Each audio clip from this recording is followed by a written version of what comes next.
Entries start from just £2. You can call 0903 681 3232. Calls cost £2 plus your network access charge. Or post your name and number to GB10 PO Box 8690 Derby DE1 9TT. UK only. Entrance must be 18 or over. Lines close at 6 p.m. on the 31st of January. Please check the closing time if listening or watching on demand. Good luck.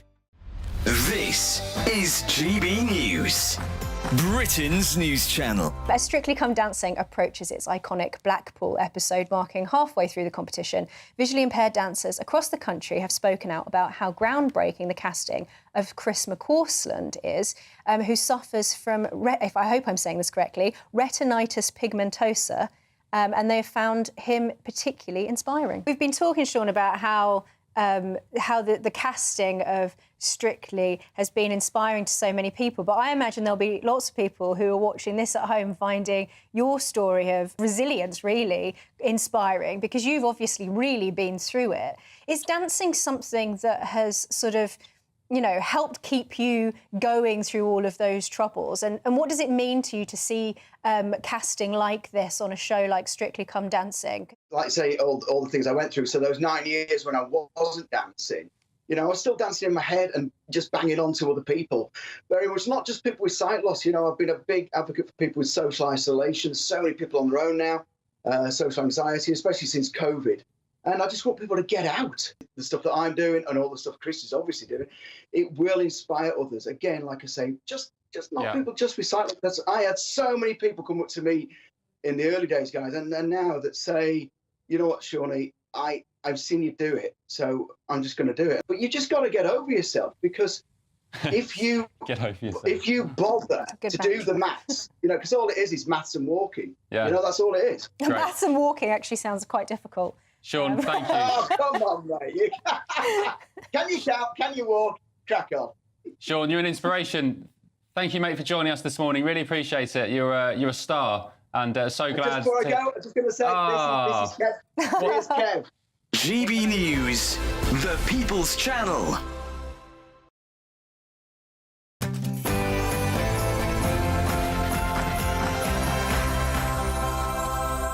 A very good afternoon. It's 12 o'clock on Saturday, the 28th of December. This is The Weekend on GB News. Nigel Farage and Canape lock horns as the Reform UK leader demands an apology over claims that he faked membership data. We'll have the latest as Farage brands the accusations as disgraceful and potentially actionable. GB News can reveal that 1,300 legal migrants have now crossed the English Channel since Christmas Day, as hundreds more crossed this very day. It comes as it's revealed Albanian people smugglers are offering migrants package deals to the United Kingdom on social media channels. We're also looking back on what's been a hard year for Princess Catherine following that cancer diagnosis, and looking forward to 2025. I'm asking if we'll be seeing more of her as she continues her recovery.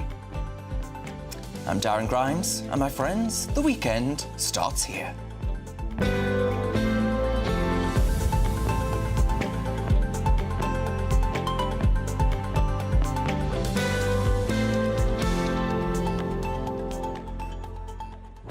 Now, as ever, this show is absolutely nothing without you and your views. Let me know your thoughts on all of the stories we'll be discussing today by visiting gbnews.com/yoursay and join that conversation.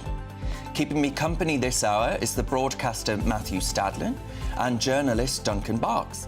But before we get stuck in to our stories of the day, here's the news headlines with Sophia Wensler.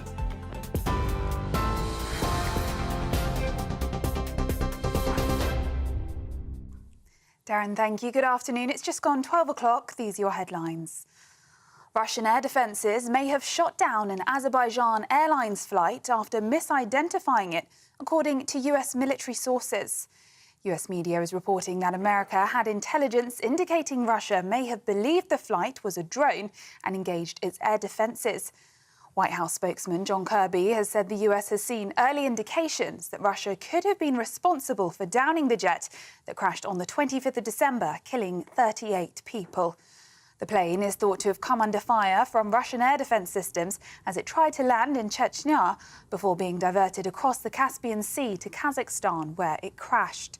The Kremlin has refused to comment, but the head of Russia's civil aviation agency said the situation in Chechnya was very complicated due to Ukrainian drone strikes on the region. Reform UK leader Nigel Farage has said Elon Musk will help Reform UK win over younger voters because he is an absolute hero figure to them. In an interview with The Telegraph, Mr Farage said Mr Musk was a huge help in connecting young people with the party. Discussing rumours of a large donation to Reform, he said the tech mogul would give a reasonable-sized amount, but added that it would need to be legal and above board. It comes after Nigel Farage is demanding an apology from Kemi Badenoch after a row in which she claimed the Reform UK faked its membership numbers. The Tory leader accused Mr Farage of fakery after Reform's online member tally overtook the last known number of registered Tory members. In other news, flights have been cancelled and delayed across the country as heavy fog affects visibility at UK airports, forcing air traffic restrictions. Some areas could see thick patches of fog reduce visibility down to just 100 metres today. That's according to the Met Office.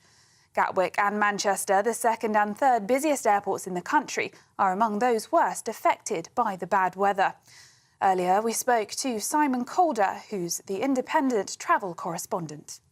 We saw over 150 cancellations yesterday, 48 from Gatwick to and from Gatwick, 42 at London City Airport, 40 at London Heathrow, plus some at Manchester, Luton and other airports.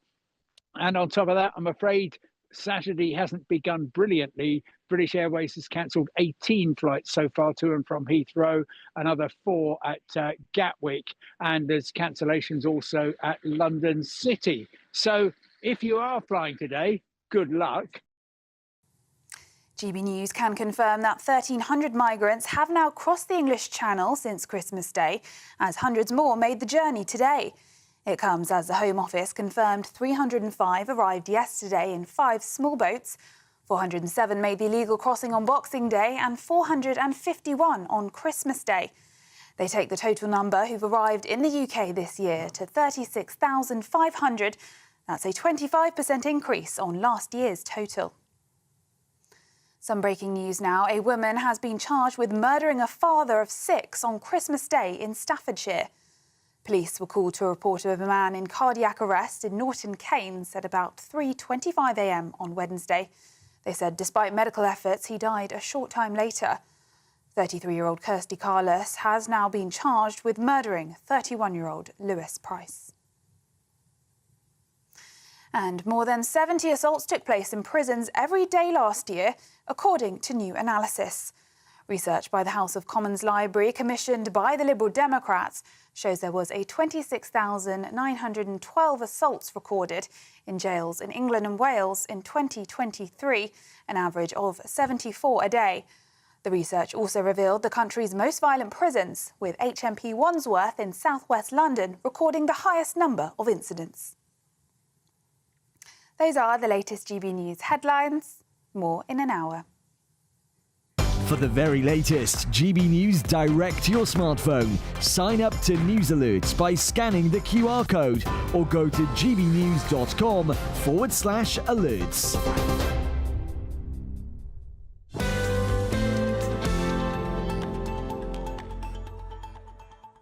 Thank you very much, Sophia. Let's get stuck into today's topics.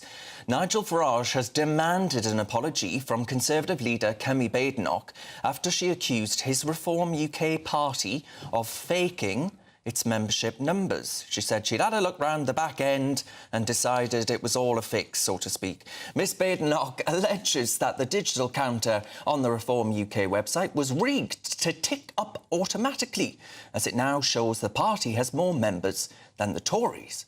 Now, Mr Farage has refused to rule out legal action, as multiple investigations by UK media have now seemed to verify the figures and the authenticity of them. This comes as he has today hailed Elon Musk an absolute hero figure, especially with the youth, vowing that he will help Reform win over younger voters ahead of the next election. Well, let's see what my panel make of this. Broadcaster Matthew Stadlin and the journalist Duncan Box. Matthew Stadlin, as a representative from Reform UK, no, I'm joking, do you have any sympathy with Nigel Farage's plight here in being told that he's fudging the figures? Well, if Kemi Badenoch has no evidence for her assertion, she shouldn't have made it. But at the same time, we don't want politicians to go around threatening potential legal action against each other. I mean, that's not how British democracy should work, in my view. This speaks to a much wider and much more interesting political question for the year ahead. How are things going to play out, not just between Labour and what opposition exists within Parliament, but also outside, but how do the dynamics work between the Tories and Reform? Because there's no doubt that Reform are rattling the Tories, and they are, to some extent, rattling Labour. Except for the moment, Labour can take some solace in the fact that there's no hope of them being removed from office next time round if the right continues to be split between Reform and the Tories. And Duncan, I read in the Telegraph today, actually, one opinion piece that's saying from a friend of mine called Annabelle Denham. She's a brilliant columnist, but she says, if Farage succeeds in destroying the Tories, we are doomed to perpetual left-wing rule, which is somewhat what Matthew's I kind arguing. of agree with some of what Matt said. I mean, whilst the right of our political spectrum are squabbling amongst themselves, the Labour government are in a position to carry on trashing the economy and not to really be held to account and rewire our country as we know it, whilst you have Badenoch and Farage, squabbling over social media. But I would argue that, actually, as far as opposition's concerned, it has been the likes of Rupert Lowe and Richard Tyson, Mr Farage and the others are actually the ones in Parliament asking the questions. Rupert Lowe, so the Reform MP for Great Yarmouth, I think, has proven himself to be an outstanding politician so far. He's using the parliamentary system to ask questions, and if you're a bit of a political geek like I am and you watch some of the stuff that, most normal people don't watch, he's asking questions to various government departments. They haven't got the answers. Yes. Or if they have, they're very reluctant to reveal the data he's requesting. So he's playing an absolute blinder. I disagree very strongly with part of what you said. I'm all for politicians asking questions and probing the government, holding it to account in all sorts of different ways. But I'm afraid I've clashed with Rupert in the last couple of days or so during the festive period, because over Christmas itself, he was spreading hate, in my view, against asylum seekers and potentially illegal migrants. What did he say? Yes, he was talking in terms of them roaming the streets. Now, what sort of image does that conjure up in your mind? Is another person's opinion, isn't it? Do you roam the streets? Well, I think everyone roams the streets. OK, but that's language that is designed to cause fear amongst the general population. It's down to interpretation. If you were walking to London, I would never suggest that you were roaming the streets of London to go to your lunch. You were roaming the kitchenette earlier, about 10 minutes ago. Come on, you know exactly what he's doing, don't you? But it depends. You may agree with him, but you know what he's doing. Duncan has it's about not whether or not illegally. you agree with the language that's used. Your interpretation, you've interpreted it one way. Other people watching GB News at the moment might just go, there were people roaming the streets of London. Come on, you're an experienced broadcaster. You know exactly what he's trying to do. You're an experienced broadcaster and you're interpreting it in a way he's trying to spread hate. Your belief, and the Christian message, let's remind everyone, and most of the viewers will be well aware of this as it is one of forgiveness, one of compassion, one of kindness, particularly over the Christmas period. So to point to desperate people, and yes, of course they shouldn't be coming.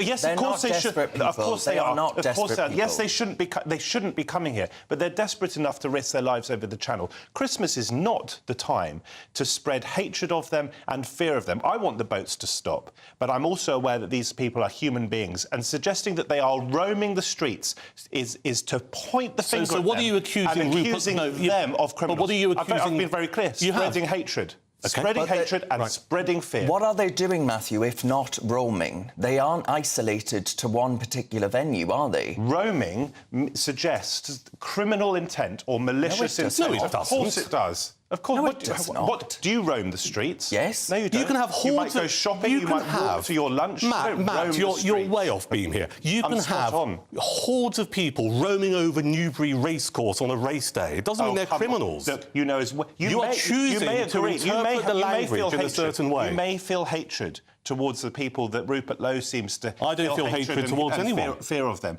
But at least accept that the language he is using is designed precisely to I spread think those you are things. I'd like him to be manipulating- sitting here so I could have that manipulating conversation his language. directly with him. Well, yeah, By the we'll way, get him on. Nigel Farage, OK? Nigel Farage, in your introduction, has spelt out that he thinks Elon Musk is some sort of hero figure. 5 or 6 hours ago, Elon Musk posted the most profane post that you could almost imagine from someone who is actually running this site X, using the F word and saying that that someone should go and F themselves in the face. I cannot repeat the language that he used on national television because it was so disgusting. This is a man that Nigel Farage, whose party stands potentially to gain significant money from, wants to tell us is a hero figure. Well, listen, I think having a potty mouth doesn't make you a bad person, just, you know, ineloquent with your words forever. But Well, Matthew has a problem then. with words Are you allowed today. to swear now? No, I am right, not. Why not? Well, because there's something called public decency. No, Darren. because there is something called Ofcom, actually. Can we bring the conversation back to reform and the Tories? Yes, exactly. If that's all right. Please Just do. because I find this really interesting. I think Kemi Badenoch's fallen into Nigel Farage's trap, all right? You have this vacuum between Christmas and New Year, right, where there's no political Good PR stories. campaign, is it OK? not? Farage is a master at strategy, right? You might not like his politics, but he is very good at making noise and getting attention.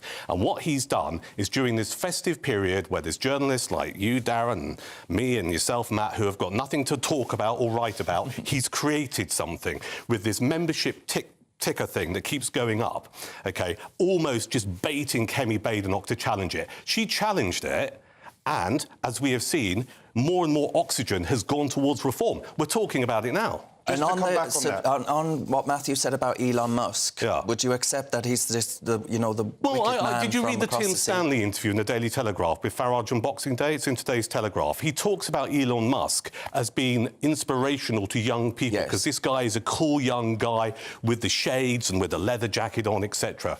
You know, that, I think, is the point he was trying to make. He relates to young people. You can be successful as an entrepreneur, and actually young people, a certain kind of young person will look at that and just think, I want to do that later in life. So you wouldn't buy that he's a danger to democracy or something like that? Well, I think there are 2 points there. I mean, you know, he controls a massive social media platform. I think that's something to be aware of, absolutely. I am also not a fan of anyone overseas funding political parties in this country. Sorry, just quickly, some various things.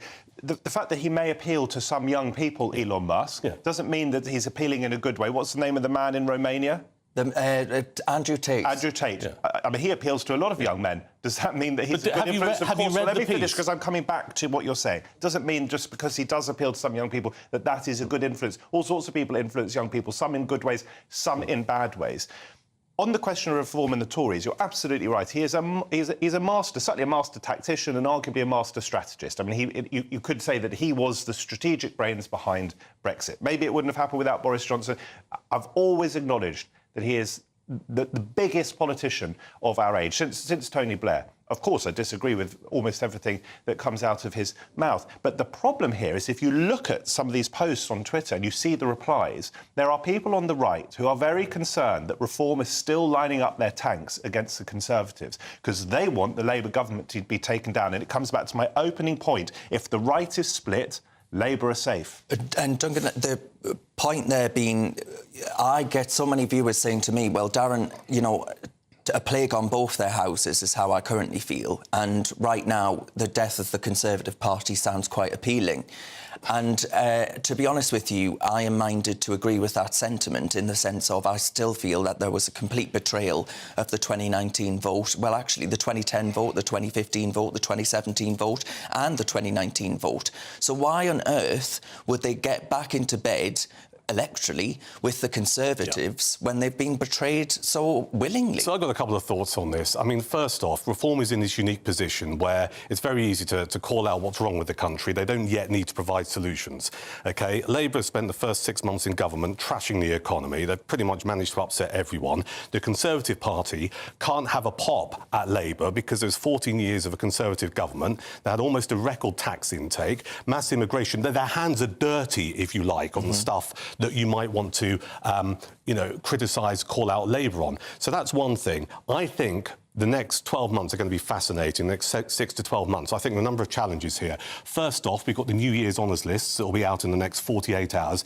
There will be some MPs in there who get elevated to the House of Lords, right? That's going to force some by-elections because obviously MPs can't remain MPs if they're in the Lords. That is going to be a test for Reform because whilst all this noise is going on and the poll ratings are going up, that is a real-life test about can you win a by-election. We also have the May elections as well with county council elections. That's going to be a massive test. Now, if they manage to pick up a by-election, if they manage to get hundreds of seats in the county council elections, then I think we're going to see UK politics changing massively. The problem is it not in the local elections, is that actually some of the ones in which Reform could do very well indeed stand to be cancelled. I find that a bit of a conspiracy theory, and I'll tell you why. Because it's this idea of devolution. So if you've got these various councils that will disappear, we have these super authorities, right? I don't want taxpayers' money spent on elections, which ultimately in 18 months will be pointless. Because, it's taxpayers' money. Let's forget, it's not local government money, it's not national. 18 months in politics is a long time. Well, it is, but I just feel if devolution's coming down the track, then I don't want the money wasted on elections. It'll be defunct within 18 months' time. So you don't accept that this is Sir Keir Starmer running scared? No, I don't. But the other point I wanted to make is, Kemi Badenoch needs to start bringing out some serious communicators in the Conservative Party. She needs to, because I don't think she's the world's greatest communicator. So she needs to be rolling out people who can. Very quickly, Matt, let me finish. People like Esther McVeigh, who talks in a certain way, Scouser born and bred, can communicate with people. Bring in Penny Mordaunt. I know she lost her seat in Portsmouth North because of Sunak's ridiculous decision to have a July election or whatever. Make her chair of the Conservative Party someone who can actually communicate to people. Because the next 12 months, if the Tories can't turn this around, I don't know where they're going to be. Just very quickly on Kemi Badenoch, I think her leadership has been hopeless. There's no doubt that Keir Starmer has struggled so far, but Badenoch is making no inroads whatsoever, and she keeps saying, well, we can't come up with rushed-out policies. Fine, but in the meantime, Reform are filling the void, and very effectively so. As someone who is immensely opposed both to the politics of Farage and also Robert Jenrick, I sighed a sigh of relief when Robert Jenrick was not made the leader of the Conservative Party, because I think he's a far more effective communicator than Badenoch. I despise his politics, but he's very effective. And he's still out there. He's still very busy, is Robert Jenrick. I suspect he might very well be the Tory leader ahead of the next election. By 2029. All right, Matthew Stadlin there and Duncan Box, thank you very much. We'll come back to you very shortly. Now, for all the best analysis and opinion on that story and more, you can visit our website. We're at gbnews.com. My friends, you're with me, Darren Grimes, on GB News. Lots more coming up on the show. A former Labour advisor has slammed the government, saying living standards will continue to plummet if Britain resets ties with the European Union. I'll be speaking to him shortly. All of that and more to come. You're with GB News, we're Britain's news channel.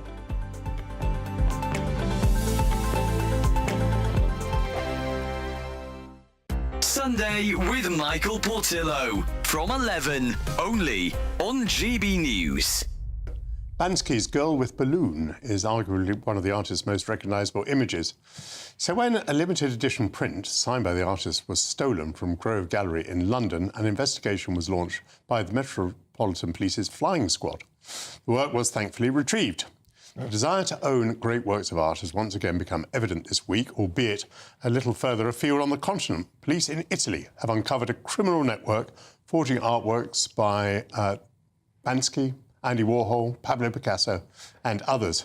Investigators said that they've seized more than 2,100 fake pieces of art with a potential market value of about £165 million. With me to discuss that case is the Chief Executive of Grove Gallery, James Ryan. The art world needs to tighten up. It is known as a bit of a Wild West out there because people will try and chance it with these forgeries. You're quite right, there's only one actual original, but even auction houses have been hoodwinked before. The burglary that you suffered is sub judice, so we have to be careful what we say about it. But it must have been a bit of a shock to you. I mean, was it a broken window, a smashed door? At 10, 11 o'clock at night, and just hammer straight through, shoulder barging through the door, and then in and out. You know, gone in 60 seconds. I must say, I know. Obviously, that a targeted attack. The person would have known what he or she was after. Yeah. Absolutely. But I must say, I know they cop a lot of flack, the police force, but the flying squad got the artwork back within 3 days. They were fantastic. So yeah, I've never heard or seen, other than the Thomas Crown affair type film, I just didn't think it'd be happening to little old me, in Fitzrovia, but it did, and thankfully we got it back. GB News. If you want your news to be straight talking... This is the nightmare for the Conservatives again. Down to earth. It's not just Nottingham where this is happening, is it? And most importantly, honest. Hard-working, middle-class taxpayers, they'll get their book thrown at them. They catch me, Martin Daubney, Monday to Friday, 3 till 6 p.m. on GB News, Britain's news channel. We're proud to be GB News, the People's Channel. And as you know, we always love to hear your views. Now, there's a new way of getting in touch with us at gbnews.com/your say. By commenting, you can be part of a live conversation and join our GB News community. You can even talk to me, Bev Turner, or any of the members of the GB News family. This is Britain's Newsroom, where your voice matters. It's just astonishing. With expert analysis and honest opinion, we don't just keep you informed. We bring you unique perspectives you won't see anywhere else. Can't argue with any of that. When the news happens, it happens here. On Britain's Newsroom, weekdays from 9:30 a.m. Only on GB News.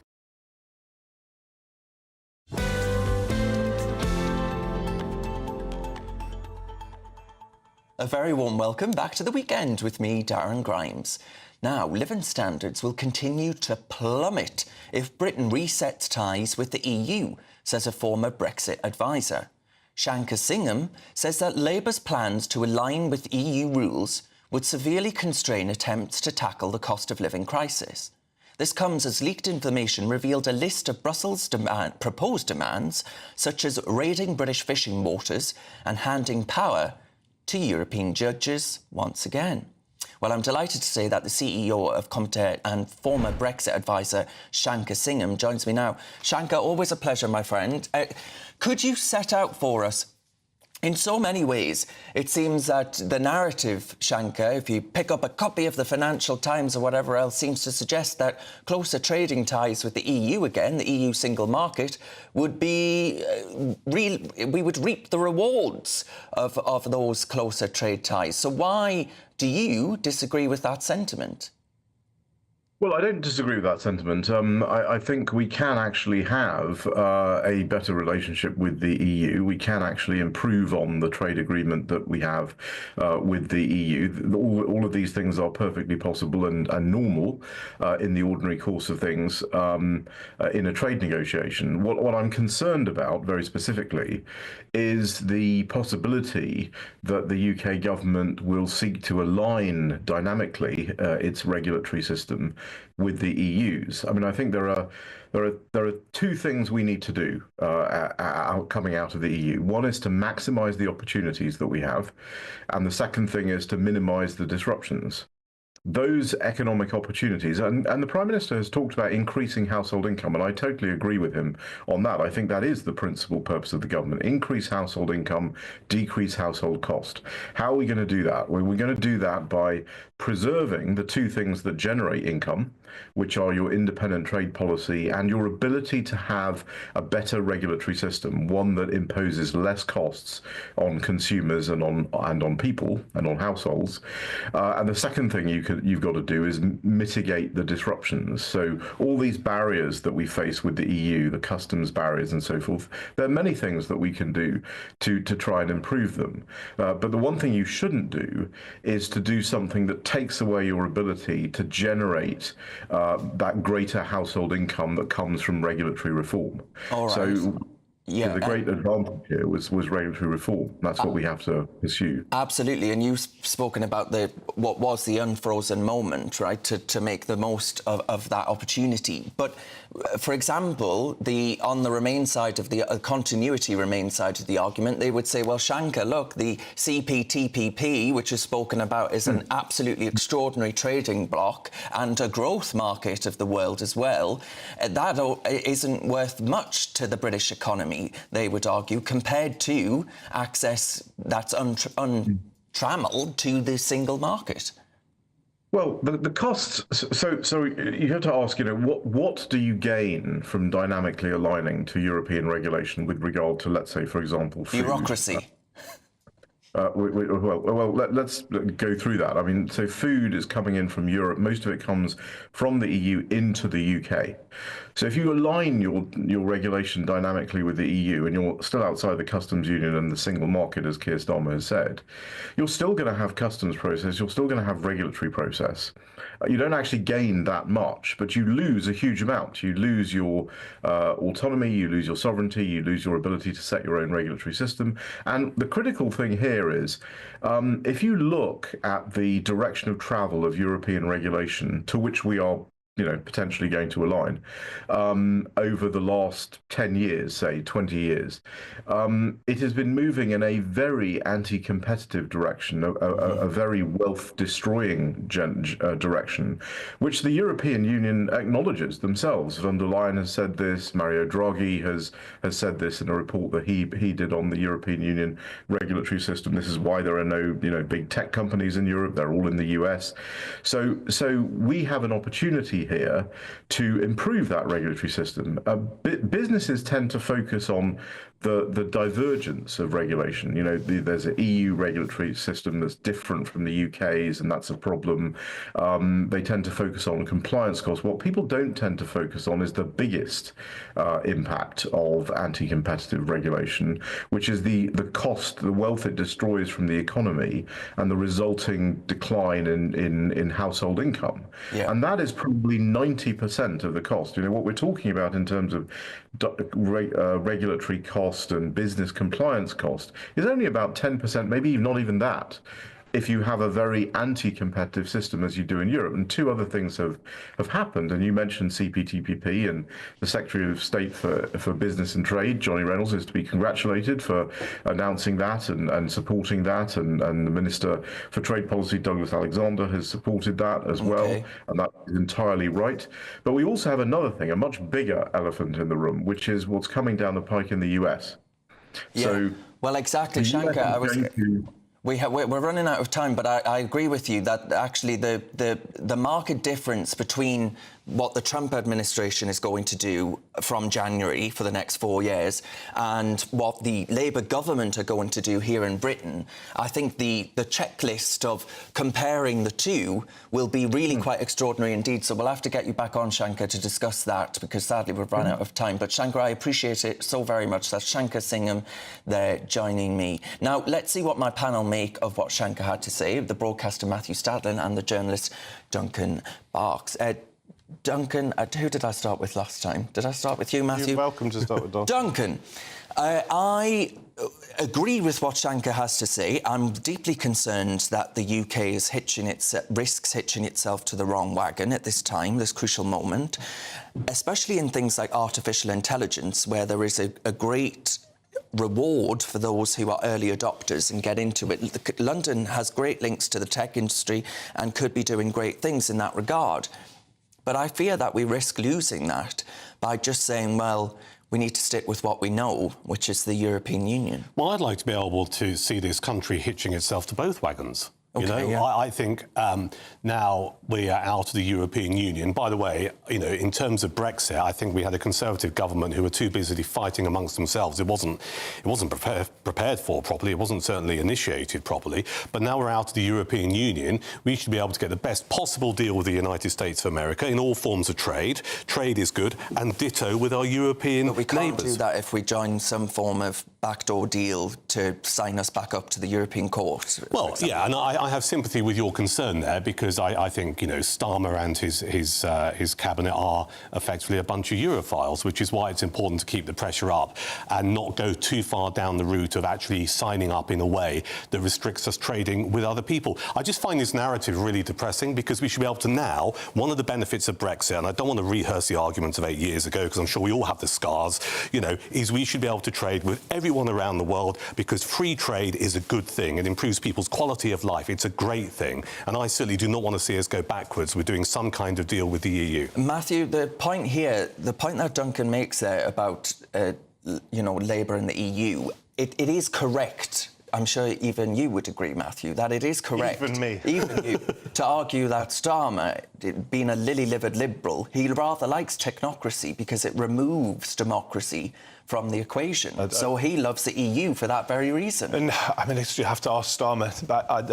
I don't recognise this phrase. Well, we didn't have to ask Rupert Lowe when you just accused him of being hateful. I've thrown down the gauntlet. Any time he wants to come on GB News, I'm sure he'd be welcome. Well, I'm sure we can make that I'd happen. love to be invited and to take him on in detail.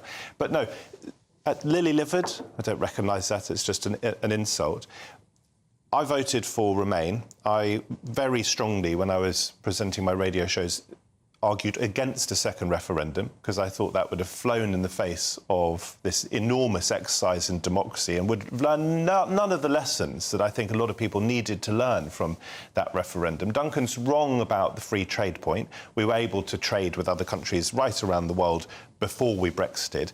Where I agree with Duncan is that we should be doing everything we can to maximise our economic relationships, not just with the EU, but with America and many other countries as well. Because what I want, and I don't know whether Labour will deliver this, but what I want is for the people watching this programme to have more pence and pounds in their pocket.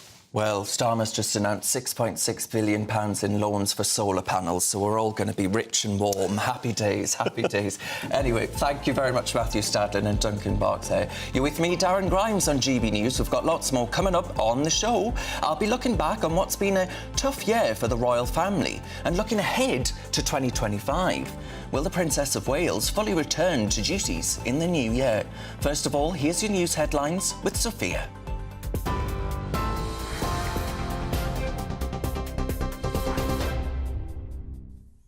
Darren, thank you. These are your headlines at 12:33. Reform UK leader Nigel Farage has said Elon Musk will help Reform UK win over younger voters because he is an absolute hero figure to them. In an interview with the Telegraph newspaper, Mr Farage said Mr Musk was a huge help in connecting young people with the party. Discussing rumours of a large donation to Reform, he said the tech mogul would give a reasonably sized amount, but added that it would need to be legal and above board. It comes after Nigel Farage is demanding an apology from Kemi Badenoch after a row in which she claimed that Reform UK faked its membership numbers. The Tory leader accused Mr Farage of fakery after Reform's online membership tally overtook the last known number of registered Tory members. Russian air defences may have shot down an Azerbaijan Airlines flight after misidentifying it, according to US military sources. US media is reporting that America had intelligence indicating Russia may have believed the flight was a drone and engaged its air defences. White House spokesman John Kirby has said the US has seen early indications that Russia could have been responsible for downing the jet that crashed on the 25th of December, killing 38 people. The plane is thought to have come under fire from Russian air defence systems as it tried to land in Chechnya before being diverted across the Caspian Sea to Kazakhstan, where it crashed. The Kremlin has refused to comment, but the head of Russia's civil aviation agency said the situation in Chechnya was very complicated due to Ukrainian drone strikes on the region. In other news, flights have been cancelled and delayed across the country as heavy fog affects visibility at UK airports, forcing air traffic restrictions. Some areas could see thick patches of fog reduce visibility down to just 100 metres today. That's according to the Met Office. Gatwick and Manchester, the second and third busiest airports in the country, are among those worst affected by the bad weather. Now, a woman has been charged with murdering a father of 6 on Christmas Day in Staffordshire. Police were called to a report of a man in cardiac arrest in Norton Keynes at about 3:25 a.m. on Wednesday. They said despite medical efforts, he died a short time later. 33-year-old Kirsty Carless has now been charged with murdering 31-year-old Lewis Price. And GB News can confirm that 1,300 migrants have now crossed the English Channel since Christmas Day, as hundreds more made the crossing today. It comes as the Home Office confirmed 305 arrived yesterday in 5 small boats. 407 made the illegal crossing on Boxing Day and 451 on Christmas Day. They take the total number who've arrived in the UK this year to 36,500. That's a 25% increase on last year's total. Those are the latest GB News headlines. More in half an hour. For the very latest GB News direct to your smartphone, sign up to news alerts by scanning the QR code or go to gbnews.com/alerts.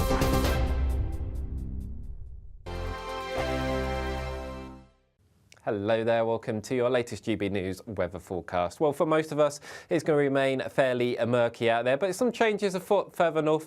We'll see a band of rain moving here, and that will finally allow some brightness to move through. But for most of us, still under the influence of this area of high pressure, maintaining quite a lot of cloud and some mist and murk in places. So again, some fairly poor travelling conditions around as we move through the afternoon. But further north, this area of rain will just then allow some brightness to develop across parts of Scotland as we see out Saturday afternoon. Feeling quite cold under the cloud and the mist and murk, temperatures really struggling, potentially staying in mid-single figures in a few spots. But where we do see some brightness further north, maybe up to about 10 or 11 degrees. So we do end the day with some sunshine across the far north of Scotland, but also a scattering of showers. The main band of rain will be focused across southern Scotland, northern England and Northern Ireland around 5-6 p.m. this evening. And then we're back into the mist and murk across the rest of England and Wales. Again, some fairly poor travelling conditions, some fog in places, so do allow some extra time for your journeys. Into the evening, the cloud should lift and break a little bit across parts of northern England and Wales, so maybe a little bit less murky as we go through the course of the night here. But further south, remaining with the risk of some further mist and fog patches. And then further north, another band of rain moving into Scotland with an increase in wind here too. And for all of us, temperatures generally staying above freezing. So again, a bit of a murky start across the south on Sunday, but I'm hoping that we should see more in the way of brightness as the day goes on. It might well take its time across the very far southeast, but even here we should start to lose the mist and murk. But for Scotland, a rather wet day here with some heavy rain and some strong winds in places. And for all of us, temperatures may be a little bit higher than they are today. In the GB Newsroom, we bring you the news as it happens. With our team of dedicated journalists across the UK, we're ready to keep you up to date with what's happening every half an hour, every single day. Bulletins here on GB News, the People's Channel, Britain's news channel. Join me, Nana Okoye, for an informative, interactive news programme with a difference. It's fun. No, he didn't say that, Dave. I'm so surprised. I think there's an element of truth to that. Join me from 3 p.m. every weekend, only on GB News, Britain's news channel. This is Britain's Newsroom, where your voice matters. It's just astonishing. With expert analysis and honest opinion, we don't just keep you informed. We bring you unique perspectives you won't see anywhere else. Can't argue with any of that. When the news happens, it happens here. On Britain's Newsroom, weekdays from 9:30 a.m. Only on GB News.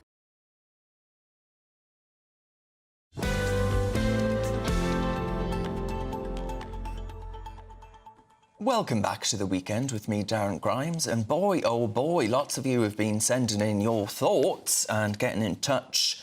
And Carol says, good afternoon. I believe Kemi Badenoch is wrong with regard to the membership for Reform UK. I became a member of Reform in early December, and when I did so, their membership was approximately 108,000. A week or so ago, I received an email from Zia Youssef, their chairman, with a link to the ticker, and have been continuing to use the same link to view the membership for Reform going up, of course. So she says, I believe Kemi Badenoch is wrong. And she says, I used to vote Labour, then Conservative, I now vote Reform. And Carol is one of those red wall voters who believes that Labour are going to lose those red wall seats not to the Tories, but to Reform UK. So that's an interesting one indeed. And Ros says, with the economy flatlining after Reeves's £22 billion black hole budget, that's her quotation marks, excuse wearing a little thin, I suspect we're shortly to have a change of target to malign international influence. And actually that the fact that President Trump's election as a disruptor will, well, it'll be the first one to say that this is blowing our country off course and we've got to come back to the budget and ask you for even more money. So you may well be right on that. Right, OK, let me know your thoughts on all the stories we've been discussing today by visiting gbnews.com/your say and join that conversation, or message me on our socials. We're at GB News. Now, in March, the Princess of Wales announced she was diagnosed with cancer. And in an update in September, she revealed she'd completed a course of preventative chemotherapy treatment. But what's next for Catherine, Princess of Wales, in 2025? Well, our royal correspondent, Cameron Walker, has had a look back over the last year. In January, I underwent major abdominal surgery in London, and at the time, it was thought that my condition was non-cancerous. The surgery was successful. However, tests after the operation found cancer had been present.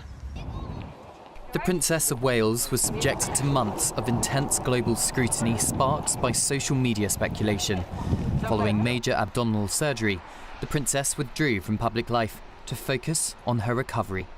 Prince William also stood back, balancing time between limited engagements and looking after his family.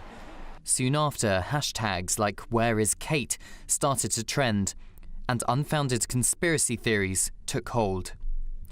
The BBC reported a Russian disinformation group was partly to blame for the viral sensation, but social media algorithms and influencers based mainly in the United States jumped on the trend. Kensington Palace insisted the princess was recovering and expected to return to public duties after Easter. But on Mothering Sunday, the situation took a dramatic turn. What started off as an innocent photograph of Her Royal Highness and her children ended in frenzy. Royal fans online started to notice alterations in the image, and a number of news agencies eventually issued kill notices asking news organisations to remove the photo from their systems due to inconsistencies. The following day, the princess tweeted, "Like many amateur photographers, I do occasionally experiment with editing. I wanted to express my apologies for any confusion the family photograph we shared yesterday caused." In March, the princess bravely told the nation she was undergoing preventative chemotherapy, timed deliberately to coincide with her children's holidays so they could be protected in the privacy of their Norfolk home. It has been an incredibly tough couple of months for our entire family, but I've had a fantastic medical team who have taken great care of me, for which I'm so grateful.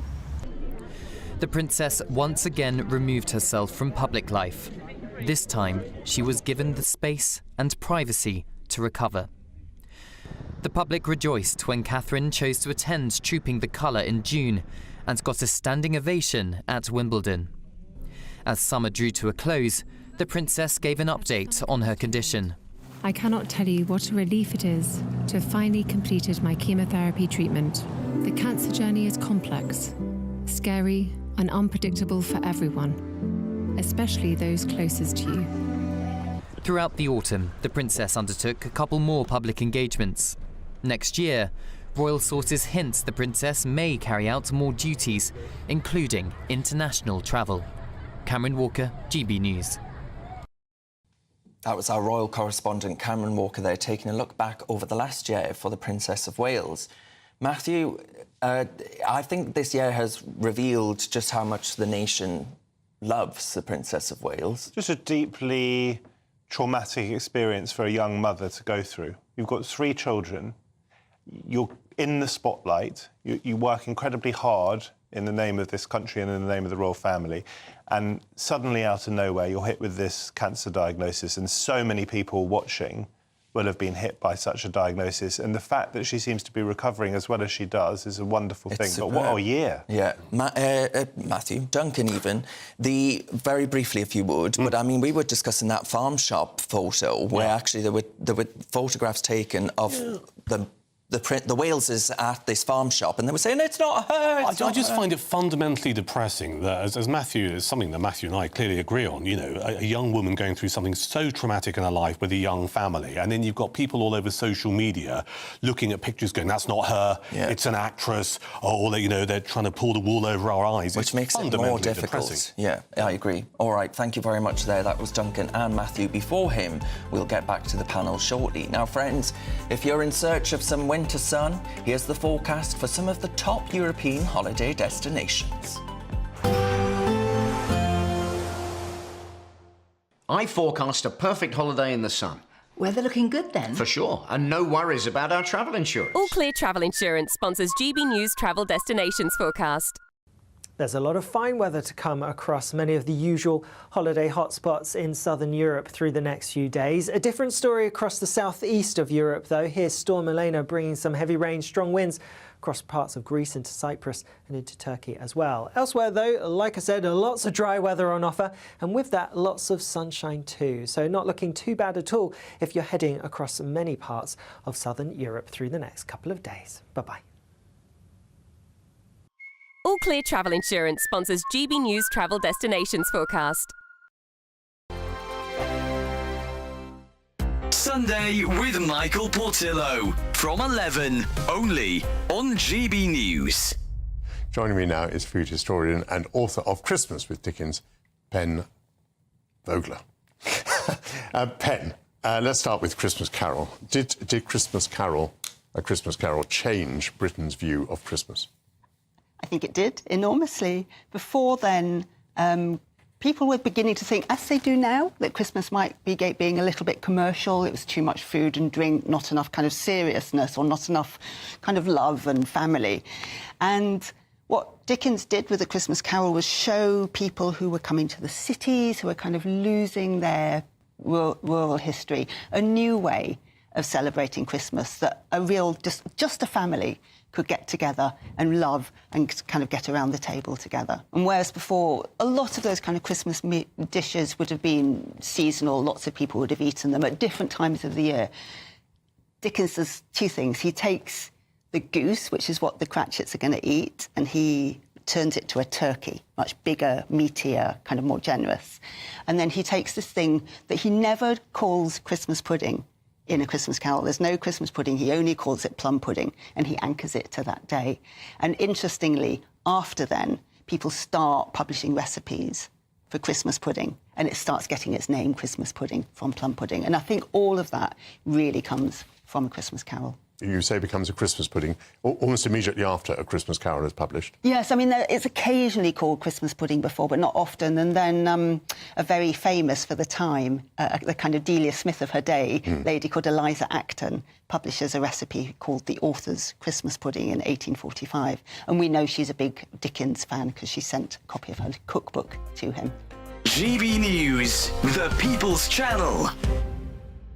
Hi there, I'm Michelle Dewberry, and I'm going to take a second to tell you all about my show, Dubes & Co. We start off with the issues of the day. We then bring in both sides of the arguments. We get rid of the disrespect, and then you throw me into the mix. And trust me, I'll tell it exactly how it is. And then, of course, the magic ingredient, you at home. We mix it all together, and what have we got? In my opinion, the best debate show in town. Monday to Friday, 6 till 7 on GB News, Britain's news channel.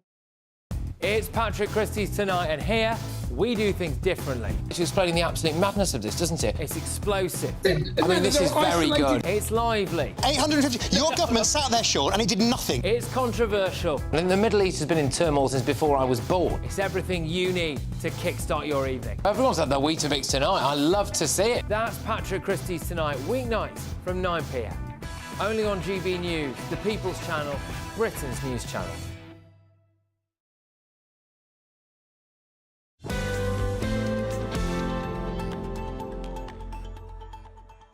Welcome back to the weekend with me, Darren Grimes. Now it's time to go through all the latest sports news. Broadcaster Aidan McGee is here with us now, I'm delighted to say. Aidan, what have you got for us? I want to shine a light on Scotty Scheffler, the world #1 golfer, because it's not often we hear injuries like this. You know, we're used to hamstrings and muscle tears and strains and whatever, but this was... It emerged overnight that he'll miss the first 2 weeks of the 2025 season because he injured his hand cooking his Christmas dinner. Oh. Now, this is what his representative had to say. They said, where is it? He sustained a puncture wound to the palm of his right hand from a broken glass. Small glass fragments remained in the palm, which required surgery. He's been told to be back to 100% in 3 or 4 weeks. Now, he misses 2 tournaments. Wow. Given that he's the world #1, he's won 9 tournaments already. He could be missing out on probably a couple of million quid there. There was a top West Indian batsman called Jimmy Adams. He was left-handed, and he missed cricket because he cut his hand with a knife on a flight. I don't know whether it was a plastic one. Well, there have been some peculiar injuries. I remember Dave Besson, the old Newcastle goalkeeper back in the mid-90s. I think he was playing for Chelsea at the time, but he injured his foot because he dropped a jar of salad cream on his foot, and he cut himself. There was Serena Williams dropped a beer bottle on her foot back in 2019. Glenn McGrath. What was that on? The Ashes in 2005 tripped up on a cricket ball. Well, I mean, I'm sure there are a few Christmas injuries that viewers could tell us about as well. But as far as the football's concerned as well, we've just been discussing in the break there that actually I don't know what's going on 1 minute to the next. No, I know. I mean, look, I think it looks like Liverpool's season. I mean, in terms of a title race, I don't think we're going to see anything meaningful because Liverpool are 6 points ahead. They've got a game in hand and looking quite imperious at the moment. But in terms of the makeup of the table, we were talking about, weren't we, Matthew, a minute ago, and Darren, I mean, Tottenham have kind of fallen off a cliff, but you just don't know what you're going to get from them. They can win 4-0 at Man City, 3-0 at Man United. They can be 5-0 up at half-time at Southampton. Then they go and lose at Bournemouth, Crystal Palace and at home to Ipswich. But the story so far very much is Man City's fall from grace. Without doubt. I mean, I've never known a drop-off quite like that. I mean, I suppose you'd say Arsenal in 1991, Leeds in 1992. They were the last English managers to win the Division 1 title. They didn't win an away game all season. The following year finished about 17th. So I don't think it's going to be that bad for City, but they've got a real battle to... In the other direction, Nottingham Forest. Oh, incredible. I mean, they were facing relegation not very long ago. They were. And now they're up to 4th, is it, at the moment, or 3rd? And by the way, your team, when your team Newcastle played at home to Liverpool, I think it was 3-3 draw the other day. I mean, Newcastle played fantastically, but Liverpool at the moment are playing football of the gods. It's very annoying. They are. Yeah. And then United making all these cuts all over the place. The latest thing today on the front of the Sun is that they're withdrawing £40,000 a year of subsidies to retired players. Kicked off over that. Yeah, the retired players fund as well. Yeah, I mean, Brian Robson's involved now. You're not going to hear too many voices of dissent because a lot of them on the payroll at Man United, but it seems like quite a cheap and nasty thing to do in among all the other cuts they've made to make this pay off, because it doesn't. These things, 40 grand at United isn't going to affect the bottom line too much. You have to make an aggregation of loads and loads and loads of different cuts, and it's going to annoy a lot of people, I tell you. And then when really you could probably just get rid of someone like Anthony and save the lot. If the results continue, the next cut will be the new manager, Amorim. He's even said that himself. I find that quite astonishing that after 5 weeks he's talking about his exit. And they're talking about relegation. I mean, my God. No, 50 years since that happened. Yeah, wow. All right, Aidan McGee, thank you very much for the latest there, and thank you to my panel, Matthew and Duncan. You're with me, Darren Grimes, on GB News. We've got lots more coming up on the show, so don't go away. First of all, though, we're going to get a look at your weather with Craig.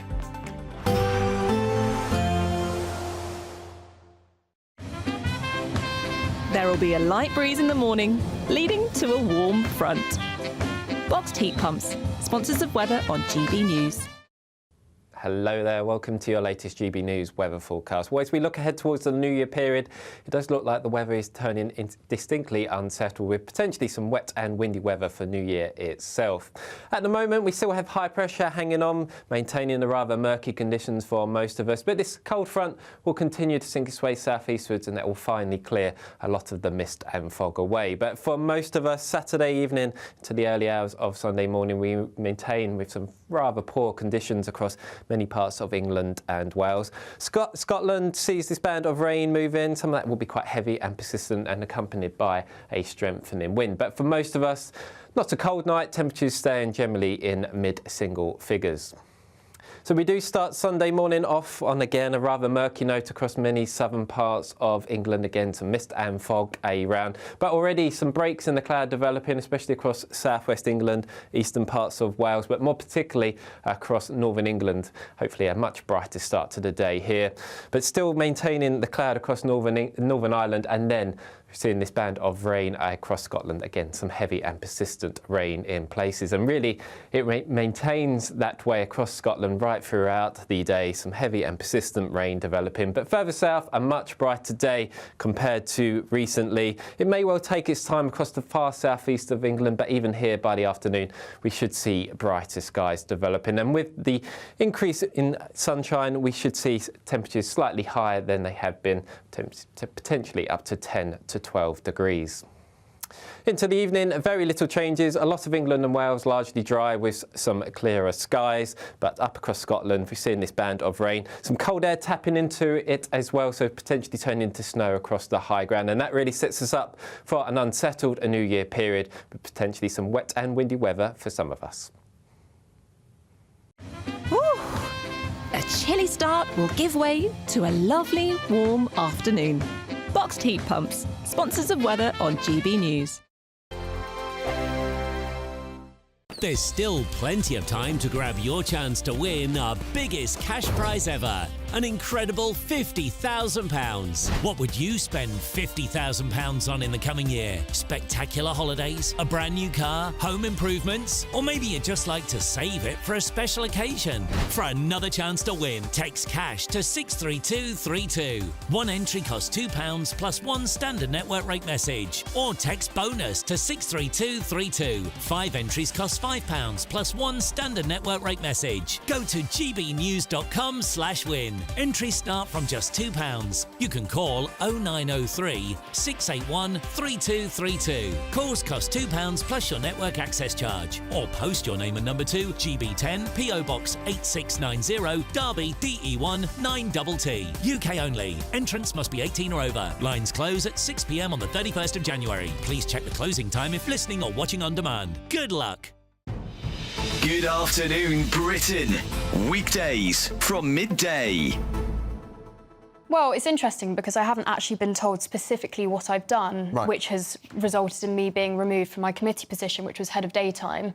I started a podcast in September in which I interviewed Charlie Bentley-Astor, who's a detransitioner.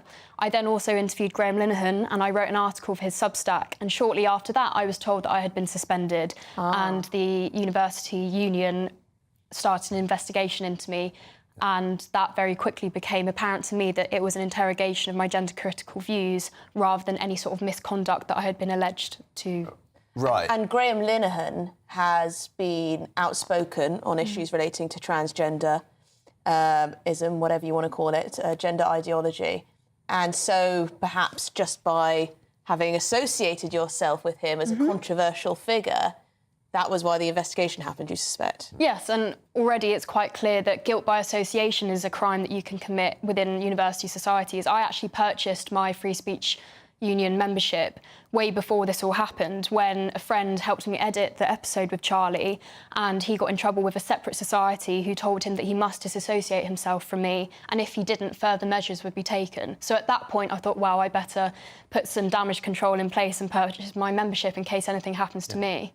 So this decision is made by the student union, right? Is that made up of fellow students? Or who's making this call? Well, that's actually part of my appeal. So the process has been completely improper. They haven't followed their own guidelines. There are two different guidelines as to whether a complaint is dealt with the society itself, so Leeds Student Radio, or the union, and it's basically been a mishmash of both. So it's been an improper procedure, but it is, as far as I'm aware, it's the student union who's decided to remove me. GB News, the People's Channel.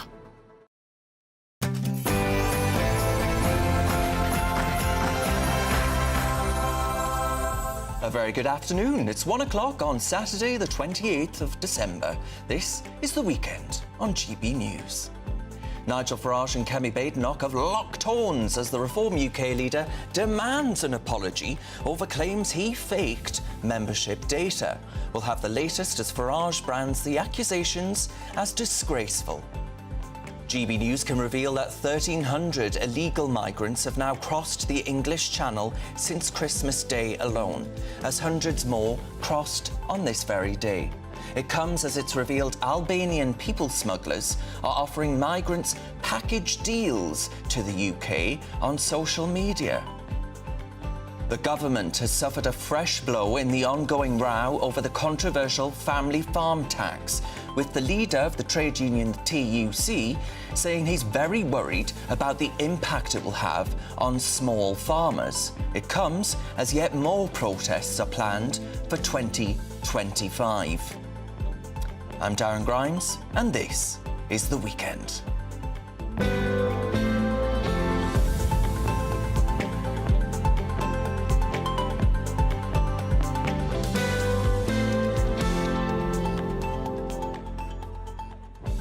Now, you're a rowdy lot today, but as you well know, this show is nothing without you and your views, so let me know your thoughts on all of the stories we'll be discussing today by visiting gbnews.com/your say and join the conversation there.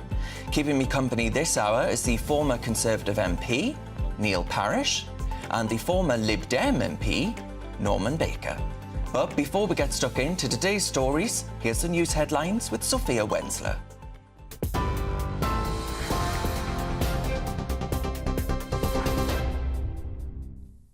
Darren, thank you. Good afternoon. It's just gone 1 o'clock. These are your headlines. Russian President Vladimir Putin has apologised to the president of Azerbaijan for what the Kremlin said was a tragic incident in Russian airspace involving the Azerbaijan Airlines plane that crashed in Kazakhstan on December the 25th, killing 38 people.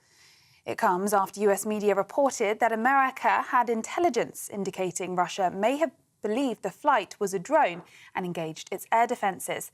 The plane is thought to have come under fire from Russian air defence systems as it tried to land in Chechnya before being diverted across the Caspian Sea to Kazakhstan, where it crashed. Reform UK leader Nigel Farage has said Elon Musk will help Reform UK win over younger voters because he is an absolute hero figure to them. In an interview with the Telegraph newspaper, Mr Farage said Musk was a huge help in connecting young people with the party.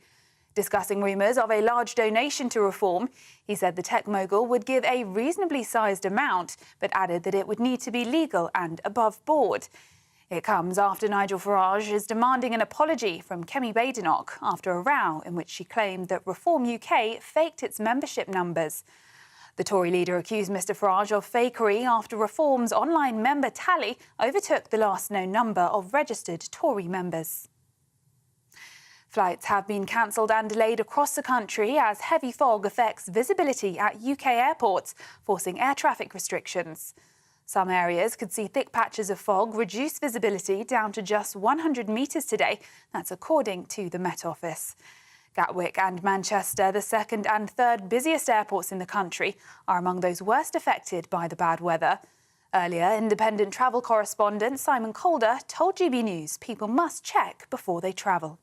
We saw over 150 cancellations yesterday, 48 from Gatwick to and from Gatwick, 42 at London City Airport, 40 at London Heathrow, plus some at Manchester, Luton and other airports.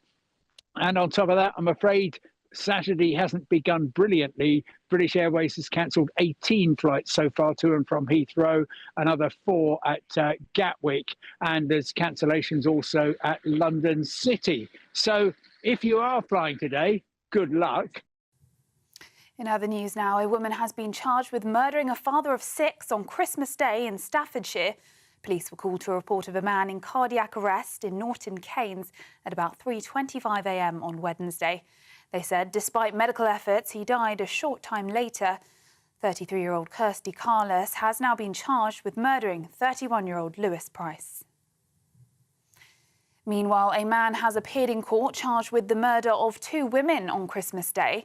Officers were called to reports of a stabbing at a block of apartments in Santa Cruz Avenue in Milton Keynes just after 6:30 p.m. Thames Valley Police said 38-year-old Joanne Pearson and 24-year-old Tiona Grant died at the scene. A man and a teenage boy suffered serious injuries in the incident. They are now in a stable condition in hospital. 49-year-old Jaswell Brown of Santa Cruz Avenue did not enter a plea today.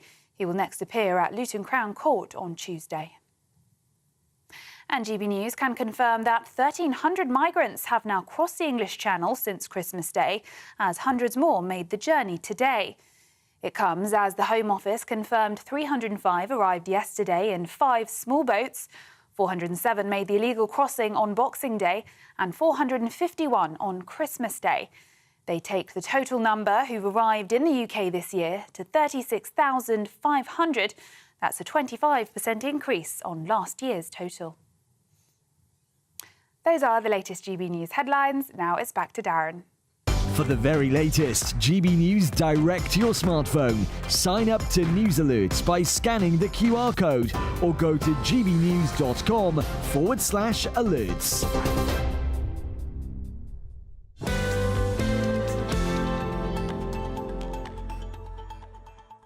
Thank you very much, Sophia. Let's get stuck into today's topics. GB News can exclusively reveal that 1,300 illegal migrants have crossed the Channel since Christmas Day, and hundreds more have crossed today. One of our viewers, Richard, has written in saying, oh, hopefully a lot more Turkish barbers. Well, I mean, goodness only knows, eh? This comes as it's been revealed that Albanian people smugglers are offering migrants UK package deals that include a house to rent and, of course, a job by advertising on TikTok. The adverts are urging Albanians to take advantage of messy and busy British airports over Christmas by flying in on stolen passports, as well as promoting a pay-on-arrival service at Dover for £2,500. Well, joining me now is the Executive Director of Migration Watch, Dr. Mike Jones. Mike, thank you very much for your company today. Mike, could you just explain, in your view, the Labour government were, of course, elected on a prospectus that said that they were going to curb the use of hotels and small boats. Well, actually, both things have gone up if you compare them to 2 years ago. So the fact of the matter is that this isn't going to go away anytime soon. Just how much worse do you foresee this becoming? If I can ask you to be our Mystic Meg. I think the numbers will continue at current rates. I mean, ultimately, the issue with illegal migration is not just a failure of the Home Office, bureaucratic bottlenecks and so on. It's a legal problem. We have the Human Rights Act. And, that creates a quagmire or a merry-go-round of legal challenges and appeals.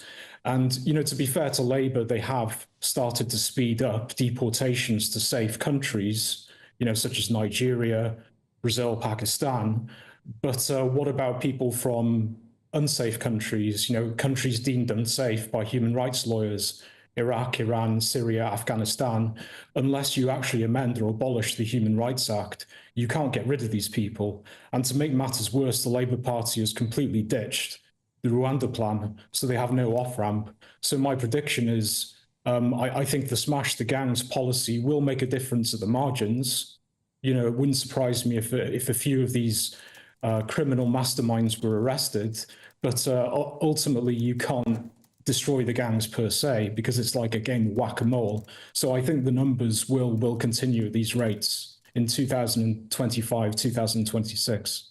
Yes, and ultimately then, is this all a question, Mike, of political will? Because I tell you what, the exasperation, the sheer levels of exasperation, I think it's doing a great deal of damage to faith and trust in the ballot box, because, time and again, not just illegal migration, but legal migration too, people aren't getting what they're demanding. In terms of legal migration, it's definitely political will, because with legal migration, you can reduce the numbers with a few strokes of the Whitehall pen. You could literally just impose a cap without any primary legislation. But the Labour Party don't want to do this because they know there will be negative short-term consequences in terms of higher education, social care, and so on. Obviously, the economy of the UK would have to adapt. Now, long-term, I think, capping immigration, bringing numbers down to net zero, balancing inflow and outflow is a very good thing for the UK, because we'd start to upskill our workforce. wages would rise, there'd be less pressure on social cohesion and so on. But of course, politicians are very short-termist in their outlook. You know, there's a phrase in SW1 called NIMTO, not in my terms in office, and this very much applies to legal migration. In terms of illegal migration, it's an ideological problem because the Labour Party have this almost religious attachment to the Human Rights Act.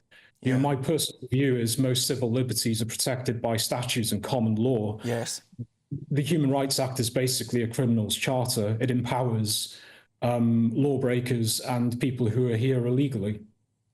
And ultimately then, I mean, the idea that a human rights lawyer himself is going to actually turn around and get rid of the Human Rights Act enshrined by Blair, I mean, we might as well sing for our supper, Mike, because it just ain't going to happen by 2029.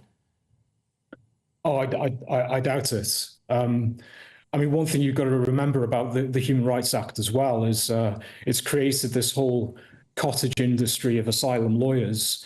And we know from research conducted by, undercover research conducted by the Daily Mail, that many of these asylum lawyers have actually finessed the system, and they're promoting outright fraud, giving fake stories to their clients. So there's an enormous amount of abuse there. But I agree with you. I don't think the Labour Party are going to touch this piece of Blair-era legislation. Yeah, all right. Mike Jones, Dr. Mike Jones, I should say, the Executive Director of Migration Watch, which do really good work in this area. Thank you very much to you for your time.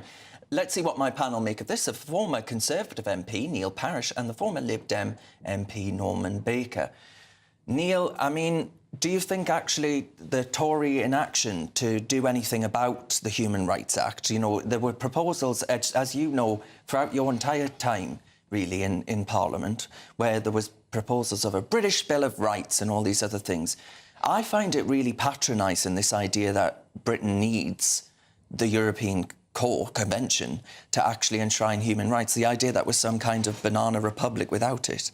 I think we could definitely have our own Bill of Rights, and we probably should have done much more when we were in government. However, I think, you know, the idea now that these Albanian gangs can actually advertise on TikTok and that you can actually have a house and you can have a job when you get here, for goodness sake, can we not, one, take this down and also trace who on earth these people are, that they're going to, you know, people are going to travel in on illegal passports. I'm amazed all this is going on. I'm also amazed that, you see, the other problem is not just about the Human Rights Act, it's about the fact there is no deterrent anymore. Now, you know, we can argue all day, and I'm sure Norman will argue with me about Rwanda and what have you, but what it did send was a message that you had a chance of actually going to Rwanda if you arrived here. And of course, we've had a lot of really mild weather, a lot of very calm weather, and this has allowed many more to come across the channel. And we really have got to be... The trouble is now, I think, and when Keir Starmer was first elected, the sort of message went out across the channel that now Britain is welcoming more and more migrants. Well, the people on the ground really aren't. You know, I mean, my locality, lots of people I talk to, not just older people, younger people as well, are very concerned at these levels. So it's not just a case of whether we come in and out of the Human Rights Act. It's also, have we got the policies that actually stops migrants wanting to come here? Because while they're leaving France, they're leaving Germany, they're leaving Belgium, they're leaving Italy, they're leaving countries which are perfectly safe to be in. And I think that is the key. We've got to be much tougher, and I can't see this government doing it for a moment. Well, with respect to Neil, I heard that same sentiment expressed by Conservative MPs and ministers like you wouldn't believe, Norman. So I think I'm, like many of our viewers, at the end of my tether when it comes to both of the parties on this particular issue. There's a number of points to make, I think. First of all, let's get the perspective right that legal migration is far, far larger in terms of numbers than illegal migration. And if people are worried about just the sheer volume of what's happening, then legal migration is what needs to be looked at. I mean, I think net migration was about 1 million last year from memory, which is way in excess of the numbers coming across the channel. Not saying that's not important, it is important, but in terms of just scale and perspective, that's where we start from. Secondly, in terms of the last Conservative government, the one thing they did do, which I thought was sensible, was actually reach a bilateral agreement with Albania, whereby there was a return agreement sorted with the Albanian government. Now, these guys who are advertising on the internet, first of all, the Albanian government should be engaged to try and deal with those people because they're committing an offence. Secondly, there's no guarantee what they're proposing is going to actually work. You know, you turn up at Dover, you hand over £2,500 to somebody we don't even know who it is. You're going to get a flat and a job? No, mate, you're on your own. Out at Dover Port, there's no guarantee you get anything at all. A real problem with the black market crime. There is, absolutely there is. For example. But I think Norman's absolutely right on the fact that the Albanians here need to do a great deal more, because, I mean, we did have a very good agreement, I thought, with Albania. Yes. And so, therefore, you know, why are these gangs working out of Albania? This is where their government must clamp down. Merit to that argument that the Albanian returns agreement has actually worked. It has, by and large.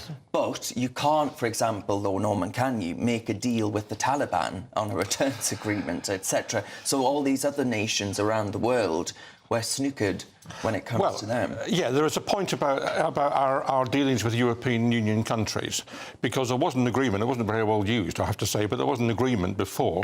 I think it was called the Dublin Agreement from memory, which had now allowed us to return people who had come across from other European countries to those countries. That, of course, lapsed when Brexit took effect. It was never used properly, by the way, but it was there. Well, I was going to say we actually didn't utilise it. No, we didn't. We should have utilised it, but we didn't utilise it. So there's an issue about that. But you know, the Human Rights Act, which you want to look at, the Human Rights Framework in Europe was by and large put in by the British after the Second World War as a consequence of the horrors of the Second World War. We designed it by and large, and it's also there to protect British people against abuse by any government or element of the state. I think the problem with the Human Rights Act is in a way it's protecting now quite often people perhaps it should not be protected. Terrorist shelter, and that is why I think people have got so fed up with it. I also think, Norman, the problem with any reciprocal arrangement with trying to send people back to the European Union is that they will demand free movement of people. And I think one of the things that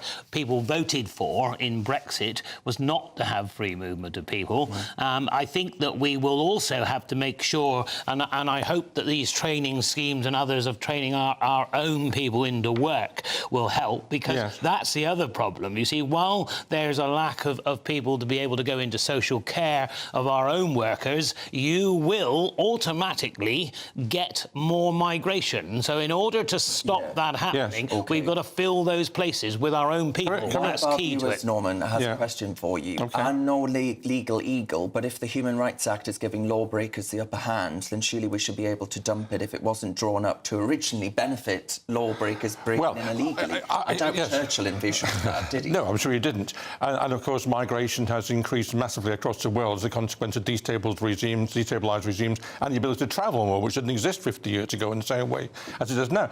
But I mean, I think Neil made a point, or you did, Darren, earlier on, about the fact that we've got people who are engaged in fraud, effectively, in making up stories. And those people who are lawyers, who are there to exploit people, because that's what they're actually doing, they should be prosecuted. If they're actually breaking the law, they should be prosecuted. So there are things we can do about those people, those lawyers giving improper advice. The other thing we have to do, and I think Neil touched on this as well, is look at social media. I mean, what's TikTok doing about taking down these posts? They should be doing far more. What's X doing about taking down these posts? There's a balance between freedom of speech and irresponsibility on social media. And I think we should be doing far more to clamp down on social media. But I also think that the lawyers themselves have much to answer for, and I think if whatever Bill of Rights we put in place in the future, and if we do it, will need to be much more simple, much less right of appeal, so that it doesn't take so long. Because that's the other issue. It takes forever, these cases, and they know if they keep throwing things in, people can stay, and that is another reason why people come here. And so all of these messages have got to go back across the channel Channel and elsewhere, that I'm afraid that we're not as welcoming as people think we are. Well, another question in. If we call migrants coming across the Channel illegal, then surely they are committing an offence. And if so, like those UK charities who are aiding and abetting, they're guilty by association for assisting these offenders, and also the legal minds that are making vast sums out of this. Well, I don't think it's not illegal. I mean, I know they're called illegal minds. It's not illegal to claim asylum. What's illegal is if you then refuse to leave the country when you've been found that you're not a genuine asylum seeker. That's the difference. So that word illegal has been rather misused. I also think that naturally we are not, when the last government didn't either, we're not processing people fast enough. That's a very key point. We're not getting to the situation where we can actually decide whether they are illegal or not, and they're actually making the most of this. When Priti Patel passed the Immigration Act of, what was it, 2018 or something like that, then it made it illegal, did it not? Yes. It made it illegal. Well, there was a conflict between the domestic legislation and our international obligations at that point. All right. And of course, that's... We'll leave that there. We'll come back to you, Neil. All right, Neil Parish there, and Norman Baker as well before him. For all the best analysis and opinion on that story and more, you can go to our website. We're at gbnews.com. You're with me, Darren Grimes, on GB News. Lots more coming up.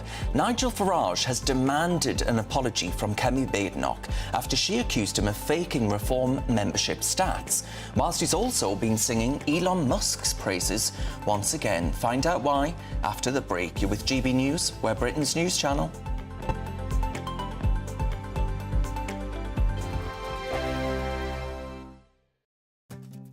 I'm Jacob Rees-Mogg, and this is GB News, Britain's news channel. Lee Anderson's Real World, Fridays from 7 p.m. So, how did you get into radio initially? It's the old thing. You do discos. Yeah. Back in the days when you used to put needles on. What sort of year we're talking about? Oh, it was black and white. Okay. That's the closest you're going to get. Beatles, Rolling Stones? Yeah. Sort of later than... Yeah, sort of a bit later than that, doing discos. But then you sort of do a tape. I did a tape for BBC Radio Manchester, the local BBC station. And just one off, got a copy of that, edit. Yeah. Naively thought, everybody's going to send a tape to Piccadilly, which was the Manchester station, which was 73. And instead of that, a couple of years later, I sent a tape to Radio City in Liverpool, not thinking that everybody in Liverpool's going to be sending a tape there. And just a guy just went, I'm too good for this, doing the overnights, walked out, and my tape was on the top of the pile. And I got a phone call on a Thursday night, Thursday, the 12th of February, 76. Can you do 2 till 6 in the morning on Radio City in Liverpool? I thought it was one of my pals. And what was you talking about on that radio show? It was an overnight programme, so it's music. Yeah. In those days, you didn't have much needle time, but clever devil here noticed that the BBC stuff was not needle time. Yeah. So I used to put, like, the Goons on and the Hancocks. So you've got half an hour, and me and the security guy, Bert, on the door. We're the only two in the building. Yeah. I used to get in my car, put the Goons on, get in my car, dash down to the pier head, get a bacon butty, listening to it all the time, hoping that the record's not stuck, and then dashing back. GB News, the People's Channel. We're proud to be GB News, the People's Channel. And as you know, we always love to hear your views. Now, there's a new way of getting in touch with us at gbnews.com/your-say. By commenting, you can be part of a live conversation and join our GB News community. You can even talk to me, Bev Turner, or any of the members of the GB News family.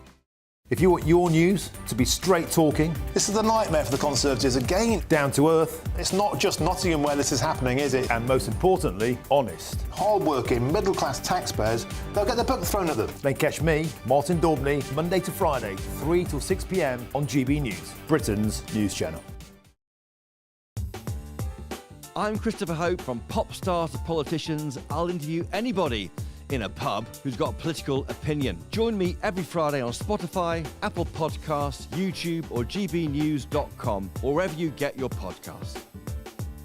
This is GB News, the People's Channel.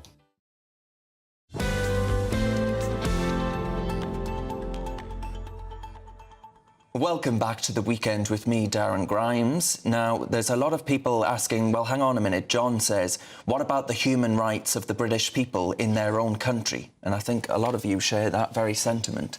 Now, speaking of a man that shares that sentiment, Nigel Farage has demanded an apology from Conservative leader Kemi Badenoch after she accused his Reform UK party of faking its membership numbers. The cheek! Miss Badenoch alleges the digital counter on the Reform UK website was rigged to tick up automatically.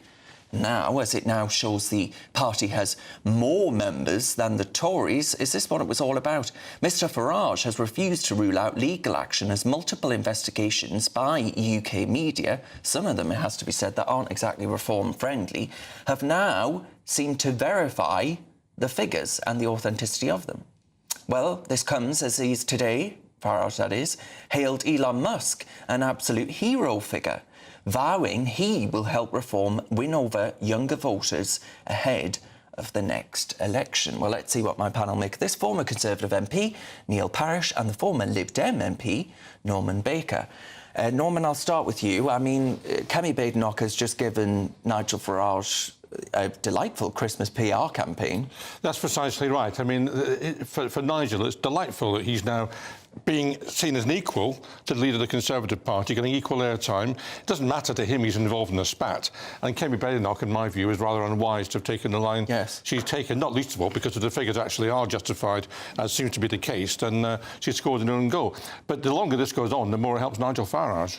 And to what extent, then, do you think the membership outperforming the Tories, how much does that matter? Because the Lib Dems have been through ups and downs when it comes to party membership, right? I think it's different because I think with Reform, from where they are on the political spectrum, there is a ceiling to how many votes they can get. I don't know where that ceiling is. I don't think it's not 50%. It's probably about 20%. I don't know. It's my guess. The Lib Dems are in a slightly different position because the Lib Dems were able to pull votes tactically from both Labour and Tories, and therefore potentially could get a higher percentage vote than the Reform do. So I think that's one thing. The second thing is that, and I think Nigel Farage has recognised this himself, that you have to have a grassroots organisation to build up votes in the local area. And if you go back to the SDP days in the 1980s, the SDP at one point were 53% in the opinion polls. I mean, they got virtually no MPs because there was no ground campaign. It was all air campaign. So Nigel Farage is right, I think, to recognise just to build that up. But I think he's learning from the Lib Dems as to how to do that. And Neil, on that particular point about how the Lib Dems could poach from Labour and the Tories, well, actually, I think Reform could poach from Labour in the Red Wall. Absolutely. Yeah, I mean, I think that's where Farage is now going. He's after the Tories, but he's also after Labour. And, of course, they've started off so disastrously with taxing all businesses and farms and you name it, they've taxed it. And they think they're going to grow the economy, and the economy is shrinking. So, you know, surprise, surprise. So Labour really have a problem. So Nigel Farage is jumping in there. I do actually agree with Norman that Kemi Badenoch was unwise to take on Farage because his figures may or may not be right, but what I can tell you is that grassroots support for the Reform Party is there. I mean, a lot of my farming friends, a lot of the younger ones, are all Reform. And as you go around the countryside and you go around the country, you find there is a lot of support for them. And so, therefore, I think, you know, the Tory Party can, you know, battle on and can recover, but not immediately. And I think I mean, Nigel Farage just feeds off of airtime. He's very good at it, and just don't let him feed anymore. Did you vote for Kemi Badenoch? I did vote for Kemi Badenoch, and I like Kemi Badenoch, but I think on this instance, I think she was unwise. I mean, she may perhaps have some proof of these figures, I don't know. But, you see, the one thing she's got to accept, really, at the moment, that the Reform Party is building up its membership. And the Tory Party, we're holding on to what we've got, but it's difficult to increase it at the moment. And so, I mean, I recently went to talking about the inheritance tax on farms to a Reform rally down at Exeter. I mean, there was 1,000 people there. Yeah, we'll talk about that. The Tory Party, I'm afraid, at that stage would have probably had a job to raise the same number. Yeah, that's the problem. Norman, on the point there about there not being a policy prospectus that the Tories can sell to both the public and potential members of the party, the point there is the Lib Dems, for example. I can remember times where, you know, in Tim Farron's patch, you'd be saying one thing to Lib Dem voters, and then in Neil's patch, you'd be saying another thing to Lib Dem voters. So does a policy proposal really matter that much? I think it does if people are considering who they want to run the government when it comes to the general election, and they say, well, you know, what is your perspectives there? And they pick up on that sort of issue. It matters less if you're running a campaign based on who is the best person for this individual seat in Parliament. And actually, the fact that Lib Dem MPs tend to be rather more independent-minded and disagree with each other quite openly is actually seen as a plus point by many people. All right. Well, I think the Tories probably overdid that, Norman, in the last Parliament. But we'll debate that another time. And we'll get on to the farm issue because Neil Parish knows a thing or two about what's going on there. But the former Conservative MP Neil Parish and the former Lib Dem MP Norman Baker. You're with me, Darren Grimes, on GB News. Lots more coming up, including, as I say, the government has suffered a fresh blow in the ongoing row over the controversial family farm tax, with the leader of a major trade union saying he's very worried about the impact it will have on small farmers. Boy, oh boy, rough times ahead. Before all that, here's the news with Sophia Wensler.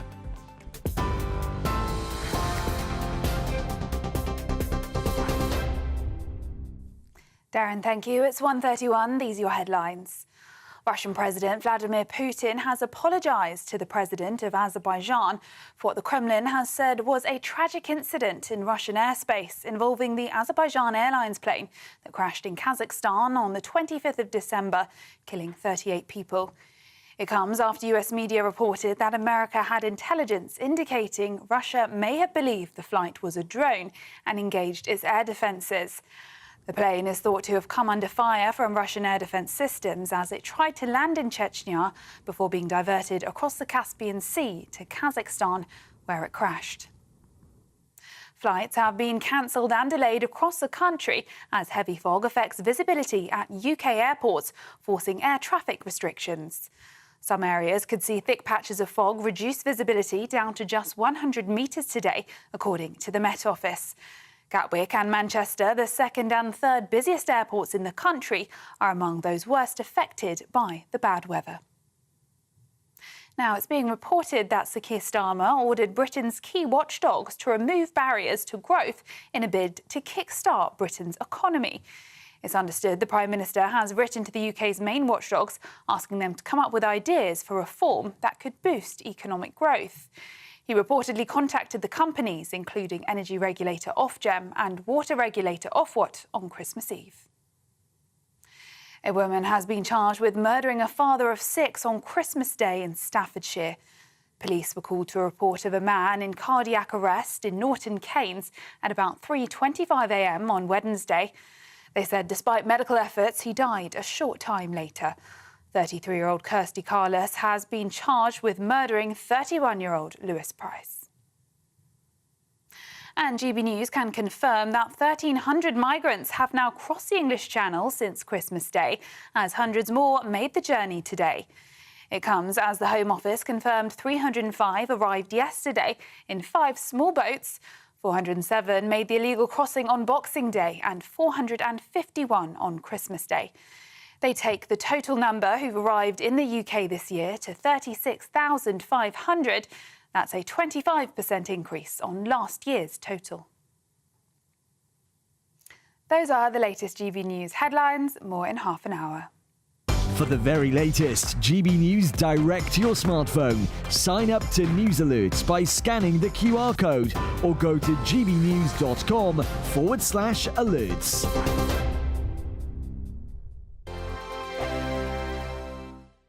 Hello there, welcome to your latest GB News weather forecast. Well, for most of us, it's going to remain fairly murky out there, but some changes afoot further north. We'll see a band of rain moving here, and that will finally allow some brightness to move through. But for most of us, still under the influence of this area of high pressure, maintaining quite a lot of cloud and some mist and murk in places. So again, some fairly poor travelling conditions around as we move through the afternoon. But further north, this area of rain will just then allow some brightness to develop across parts of Scotland as we see out Saturday afternoon. Feeling quite cold under the cloud and the mist and murk. Temperatures really struggling, potentially staying in mid-single figures in a few spots. But where we do see some brightness further north, maybe up to about 10 or 11 degrees. So we do end the day with some sunshine across the far north of Scotland, but also a scattering of showers. The main band of rain will be focused across southern Scotland, northern England and Northern Ireland around 5-6 p.m. this evening. And then we're back into the mist and murk across the rest of England and Wales. Again, some fairly poor travelling conditions, some fog in places, so do allow some extra time for your journeys. Into the evening, the cloud should lift and break a little bit across parts of northern England and Wales, so maybe a little bit less murky as we go through the course of the night here. But further south, remaining with the risk of some further mist and fog patches. And then further north, another band of rain moving into Scotland with an increase in wind here too. And for all of us, temperatures generally staying above freezing.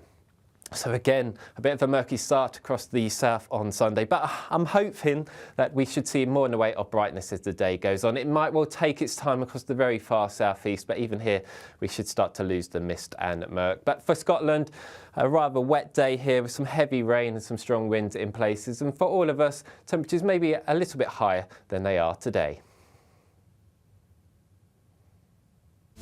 This is Britain's Newsroom, where your voice matters. It's just astonishing. With expert analysis and honest opinion, we don't just keep you informed. We bring you unique perspectives you won't see anywhere else. Can't argue with any of that. When the news happens, it happens here. On Britain's Newsroom, weekdays from 9:30 a.m. Only on GB News. In the GB Newsroom, we bring you the news as it happens. With our team of dedicated journalists across the UK. We're ready to keep you up to date with what's happening every half an hour, every single day. Bulletins here on GB News. The People's Channel. Britain's news channel.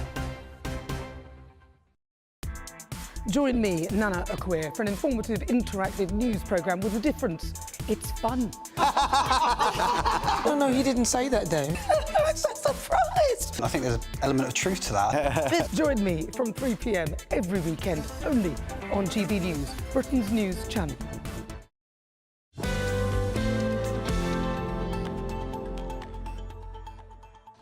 Welcome back to the weekend with me, Darren Grimes. Andy's written in and says, Badenoch Boxing Day freebie sale on Tory membership. Anyone? Cheeky. Right. The government has suffered a fresh blow in the ongoing row over the controversial family farm tax, as the leader of the TUC says he's very worried about the impact it'll have on small farmers. Now, this is a major intervention when it comes to the union-backed Labour Party, after a series of mass protests, of course, against the inheritance tax, which was introduced controversially in Rachel Reeves's maiden budget back in October. Well, joining me now is Mo Metcalfe-Fisher, the Director of External Affairs at the Countryside Alliance. Mo, thank you very much for your company. I mean, you guys at the Countryside Alliance and farms across the country must be feeling pretty loved by the British public, the expression of love that's out there, but not much love from this Labour government. Well, that's absolutely right. It is the British public. The British public have been polled time and time again on this, and they're well behind the farmers. There's a lot of love for them. But it's not just the public. It's also the media in many quarters, not least the excellent GB News channel, and also the political opposition, who more or less all come together to hit back against this horrendous tax. And now the TUC weighing in behind it, weighing in behind the farmers and the countryside, I should say, not necessarily always working together, but it's great to see this development. And it's a real hammer blow for Rachel Reeves, Keir Starmer and the Labour government. Another voice, and not just any voice, the voice of the TUC, whilst not directly affiliated to Labour, still a huge organisation representing over 1 million workers now coming in and weighing in behind this. This is becoming increasingly embarrassing for the government, and it's about time that they listened to what we have to say and find a way out of this disaster. I mean, do you find it a sad state of affairs, Mo, that they're more likely to listen to what some union bosses said over what family farms that have been in the hands of those families for generations have got to say about food security and the like? Well, they don't even seem to want to be listening to anybody at all. They've just got their kind of fingers in their ears and pretending everything's fine. And I really actually sadly believe that they thought this would all go away. But actually, Darren, going into 2025, the headlines are going to get even worse. There'll be more and more stories, heartbreaking stories from families that are going to have to sell up because the burden, the tax burden is going to be too high. And in terms of politics, Darren, we've got activities planned later at the end of January, constituency-wide action days, the National Farmers Union, other rural groups all coming together to protest on the ground in those constituencies where Labour have actually made gains. Let's not remember the countryside is no longer just a Conservative-controlled space, it's also Labour too. And if I was a Labour MP in one of these rural seats, I wouldn't be keeping quiet anymore. I'd be standing up and demanding a rethink. Well, speaking of, it says on my screens, I hope it's right, Mo, that you're in Saffron Walden, which is, of course, I nearly said the Prime Minister's seat there. I've just promoted her.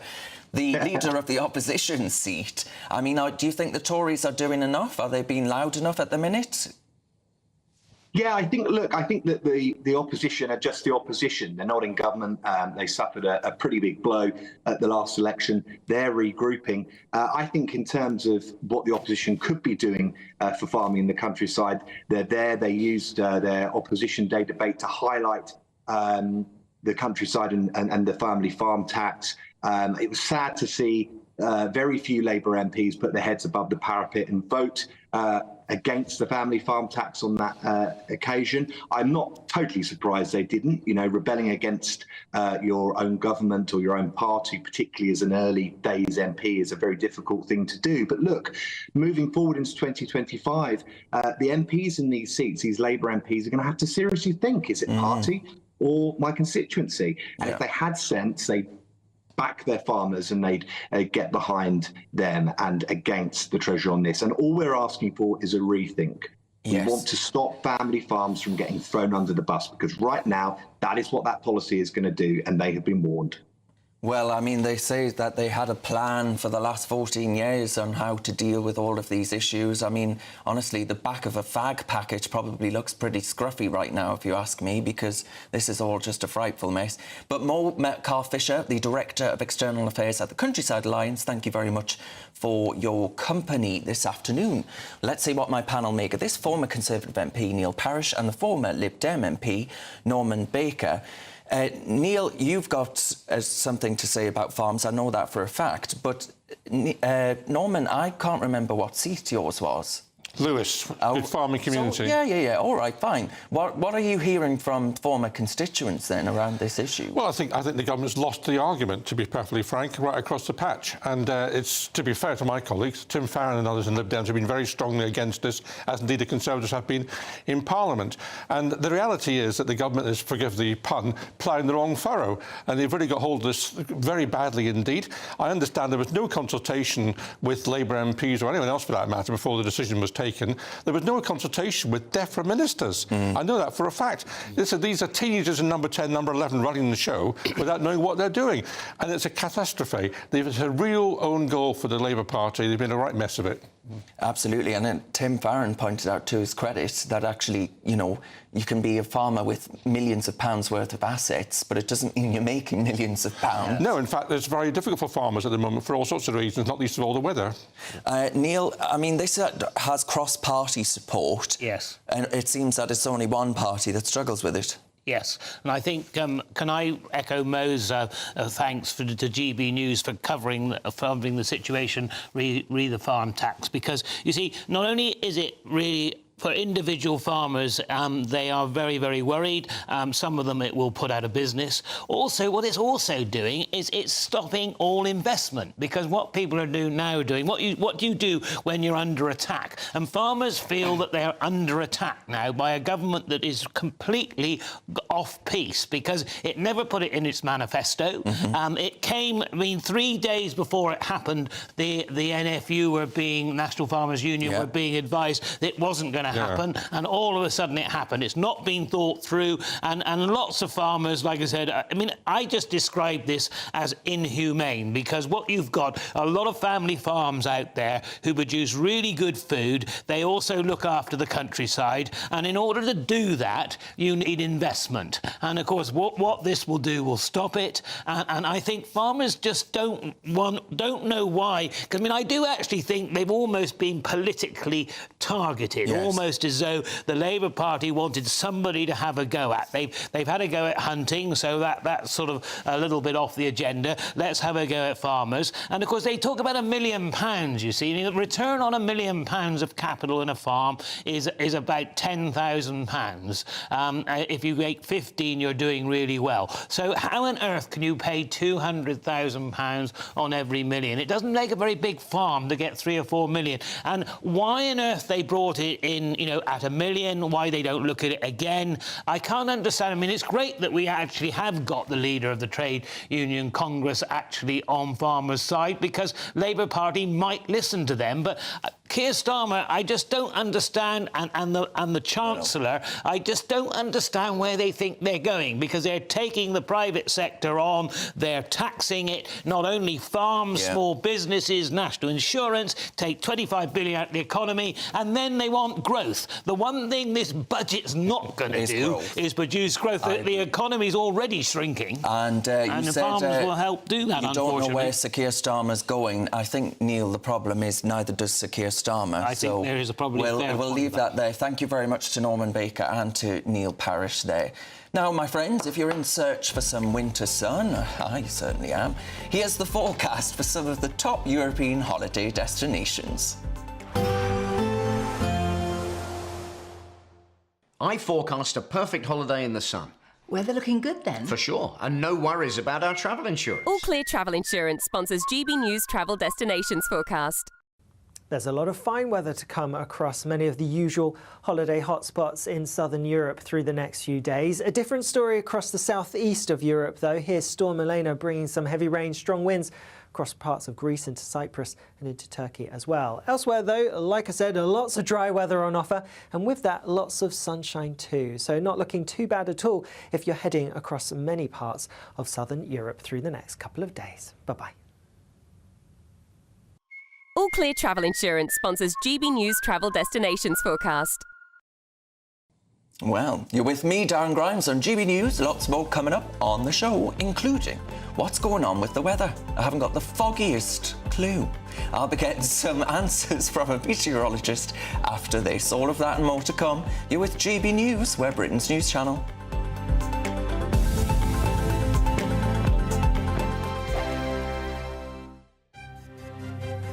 GB News Breakfast, every day from 6 a.m. So maybe people are opting for the more traditional ways of meeting people. Meeting organically. It's the only way to actually... Well, I know some people have it's worked very well for some people. I mean, I personally think that doing things more organically is probably going to be better, or it's more to my taste. It has worked well for lots of people. So I absolutely agree. There's a very interesting young woman, she's about 22, who writes on this and has a podcast called Freya India. And she talks about this dating industry, and she said all she ever wanted to do as a teenager was go down the pub and meet a man and fall in love. And the dating apps just don't do that. And she said they've become so, it's just literally people looking for sex. We need to get back to traditional ways of meeting face to face, but we also need to stop toxifying it. A man flirting with a woman is not toxic. Men and women have done this for years. Obviously, we need to know about boundaries, but we also need to allow men and women to do what comes naturally. I think it's also about spontaneity in society. It's much harder to, just randomly go out in an evening in London and not know what you're doing and have a good time than it was, I think, 15 years ago or so. Yeah, and if you don't have spontaneity in your life in general terms, then that spontaneous meeting with someone is less likely to happen. I think it's also where you are, because I was just thinking, as you said, that London, going out to try and meet someone in London is one thing. If you live in a small town and you go down your local pub, there's probably you're more likely to meet someone that you get to know over a period of time. And but this is also why we need to support our pubs and our hospitality areas, because they are important social integrators. They really are. Yeah. GB News, the People's Channel. Join me, Camilla Tominey, for a frank and honest discussion with those in power that cuts through the spin and gets to the heart of the issues shaping our nation. You haven't confirmed that you want to stand as leader, but you haven't ruled it out either. This report basically says that he's not fit to stand trial. Is he indecisive? Incompetent? I deliver the dose of reality Westminster needs. That's the Camilla Tominey Show at 9:30 every Sunday on GB News, the People's Channel, Britain's news channel. Good Afternoon Britain isn't just about us. The wonderful thing about this programme is it's about everyone watching. It's an interactive programme. Well, there absolutely is something to see here, and we're going to be talking about it more. Whether it's breaking royal news, Will, please bring us up to date. Or indeed a particularly punchy speech in the House of Commons. Very, very curious. We bring it to you live, and then we bring you live reaction as well. That's Good Afternoon Britain, weekdays from midday. Only on GB News, the People's Channel, Britain's news channel.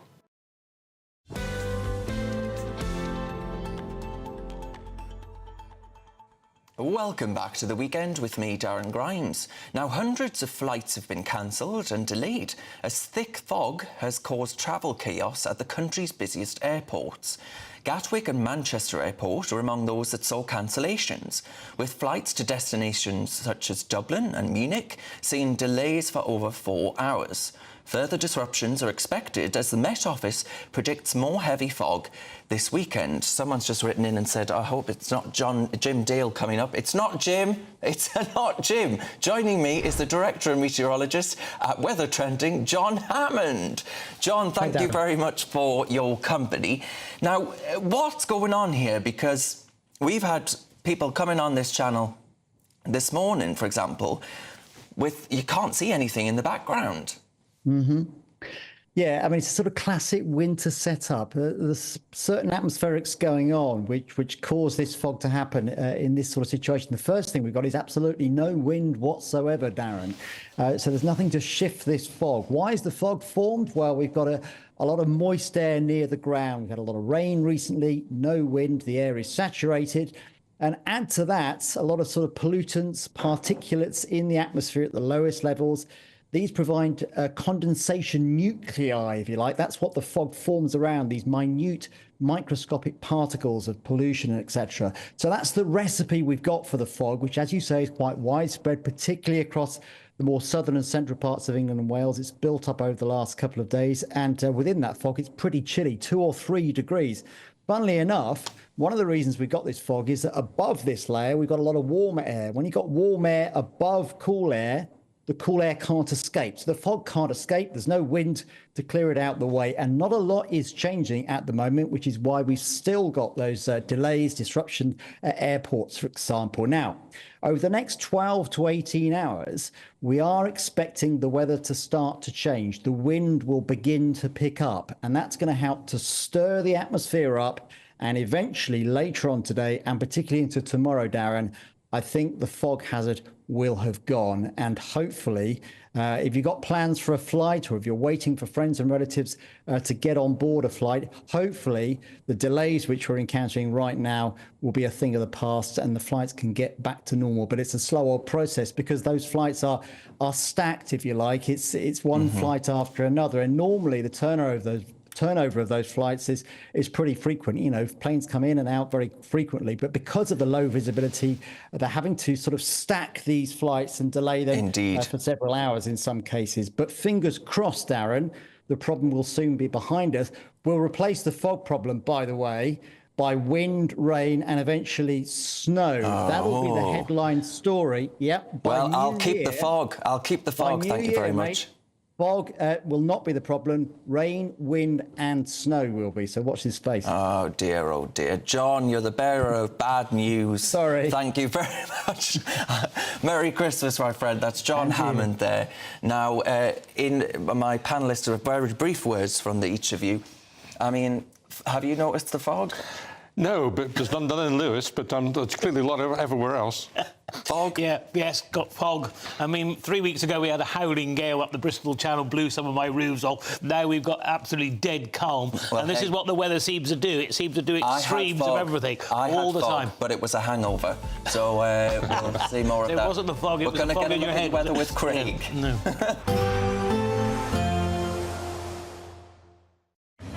A nice bright morning will generate a lovely warm day, right through to the evening. Boxed Solar, sponsors of weather on GB News. Hello there, welcome to your latest GB News weather forecast. Well, as we look ahead towards the New Year period, it does look like the weather is turning distinctly unsettled, with potentially some wet and windy weather for New Year itself. At the moment, we still have high pressure hanging on, maintaining the rather murky conditions for most of us, but this cold front will continue to sink its way southeastwards, and that will finally clear a lot of the mist and fog away. But for most of us, Saturday evening to the early hours of Sunday morning, we maintain with some rather poor conditions across many parts of England and Wales. Scotland sees this band of rain move in. Some of that will be quite heavy and persistent and accompanied by a strengthening wind. But for most of us, not a cold night, temperatures staying generally in mid-single figures. So we do start Sunday morning off on, again, a rather murky note across many southern parts of England. Again, some mist and fog around. But already some breaks in the cloud developing, especially across southwest England, eastern parts of Wales, but more particularly across northern England. Hopefully a much brighter start to the day here. But still maintaining the cloud across Northern Ireland, and then we're seeing this band of rain across Scotland. Again, some heavy and persistent rain in places. And really, it maintains that way across Scotland right throughout the day. Some heavy and persistent rain developing. But further south, a much brighter day compared to recently. It may well take its time across the far southeast of England, but even here by the afternoon, we should see brighter skies developing. And with the increase in sunshine, we should see temperatures slightly higher than they have been, potentially up to 10 to 12 degrees. Into the evening, very little changes. A lot of England and Wales largely dry with some clearer skies, but up across Scotland, we're seeing this band of rain. Some cold air tapping into it as well, so potentially turning into snow across the high ground. And that really sets us up for an unsettled New Year period, with potentially some wet and windy weather for some of us. Even though we'll see a cloudy start, it'll be a bright outlook for the rest of the day. Boxed Solar, sponsors of weather on GB News. You could be joining the Great British Giveaway list of winners with your chance to grab a fantastic £50,000 in tax-free cash. My name is Cliff. And my name is Julie, and we won 25,000. I'd say don't hesitate, do it. If you're not in it, you've got no chance of winning it. For another chance to win, text cash to 63232.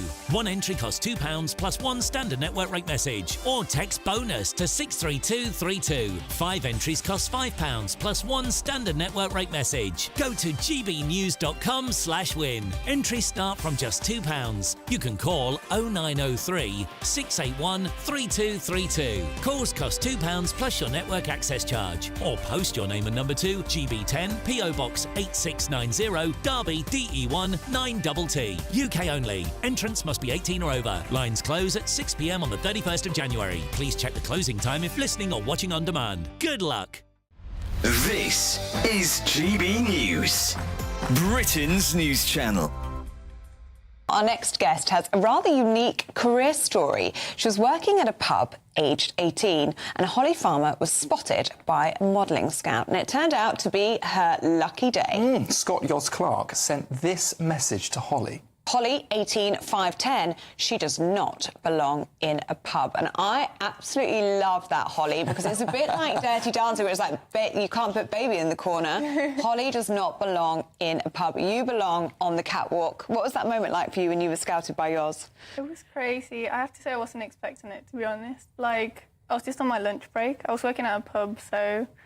yeah, I was on my lunch break walking, going to Primark, and... You're going to Primark? Got stopped by yours. How did that interaction go? Well, first question was, how tall are you?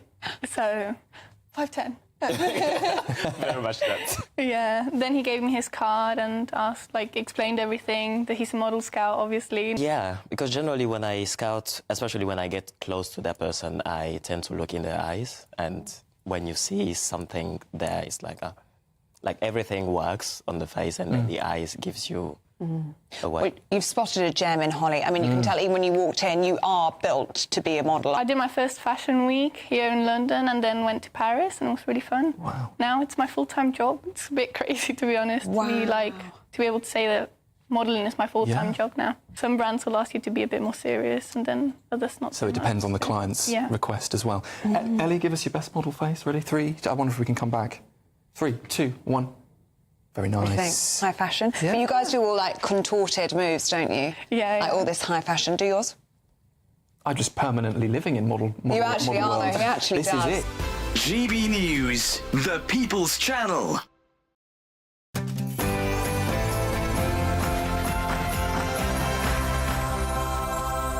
A very good afternoon. It's 2 o'clock on Saturday, the 28th of December. This is The Weekend on GB News. Nigel Farage and Kemi Badenoch have locked horns as the Reform UK leader demands an apology over claims he faked membership data. We'll have the latest as Farage brands the accusations as disgraceful. GB News can reveal that 1,300 illegal migrants have now crossed the English Channel since Christmas Day, as hundreds more crossed this morning. It comes as it's revealed Albanian people smugglers are offering migrants package deals to the UK on social media. The government has suffered a fresh blow in the ongoing row over the controversial family farm tax, with the leader of the TUC saying he's very worried about the impact it'll have on small farmers. It comes as yet more protests are planned for 2025. I'm Darren Grimes, and this is The Weekend.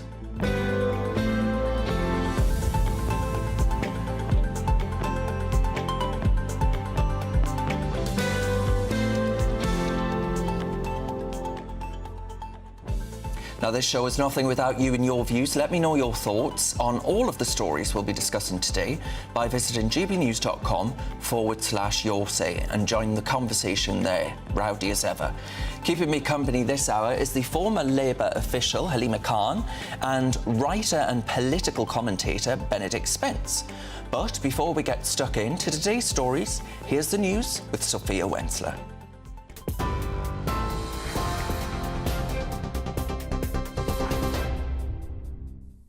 Darren, thank you. Good afternoon. It's just gone 2 o'clock.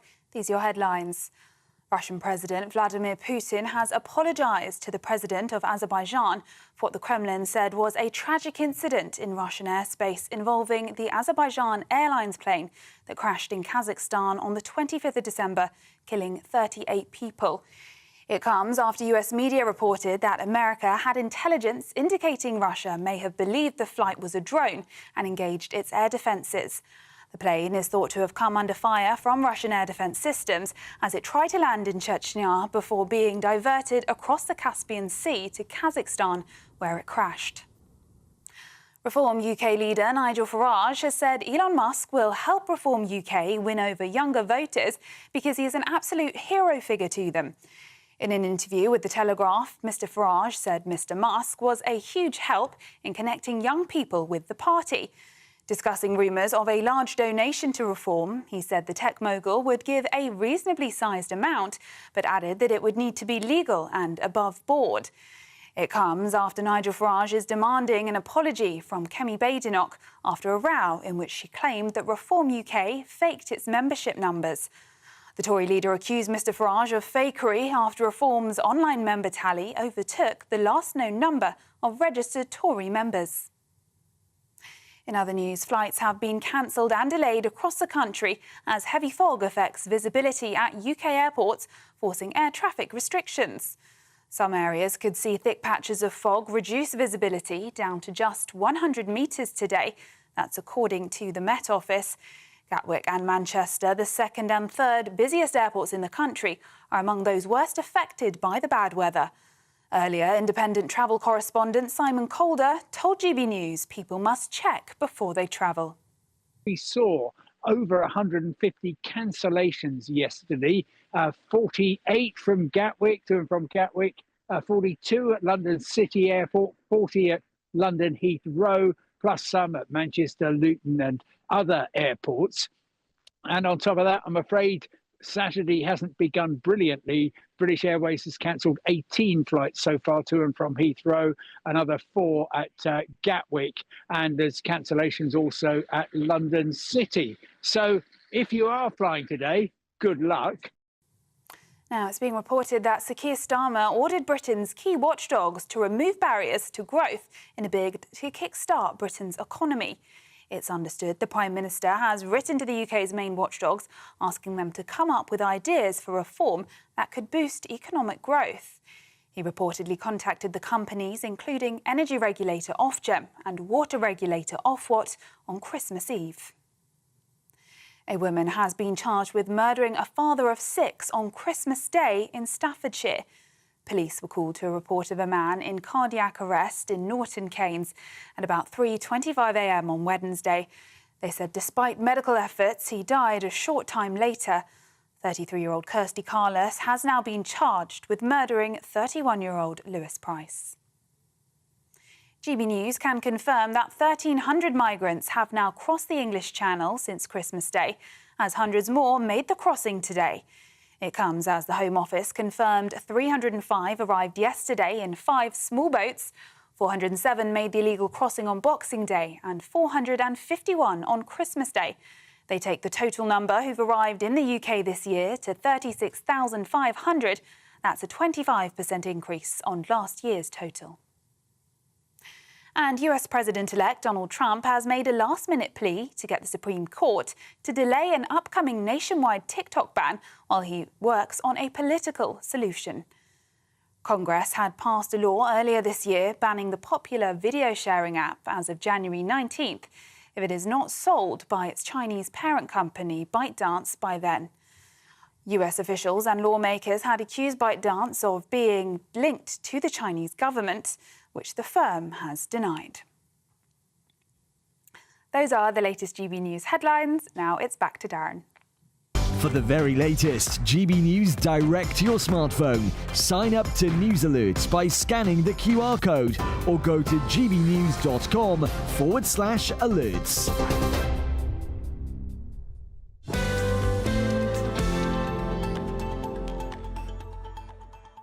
Thank you very much, Super Sophia there. Let's get stuck into today's topics. Nigel Farage has demanded an apology from Conservative leader Canape Badenoch after she accused his Reform UK party of faking its membership numbers.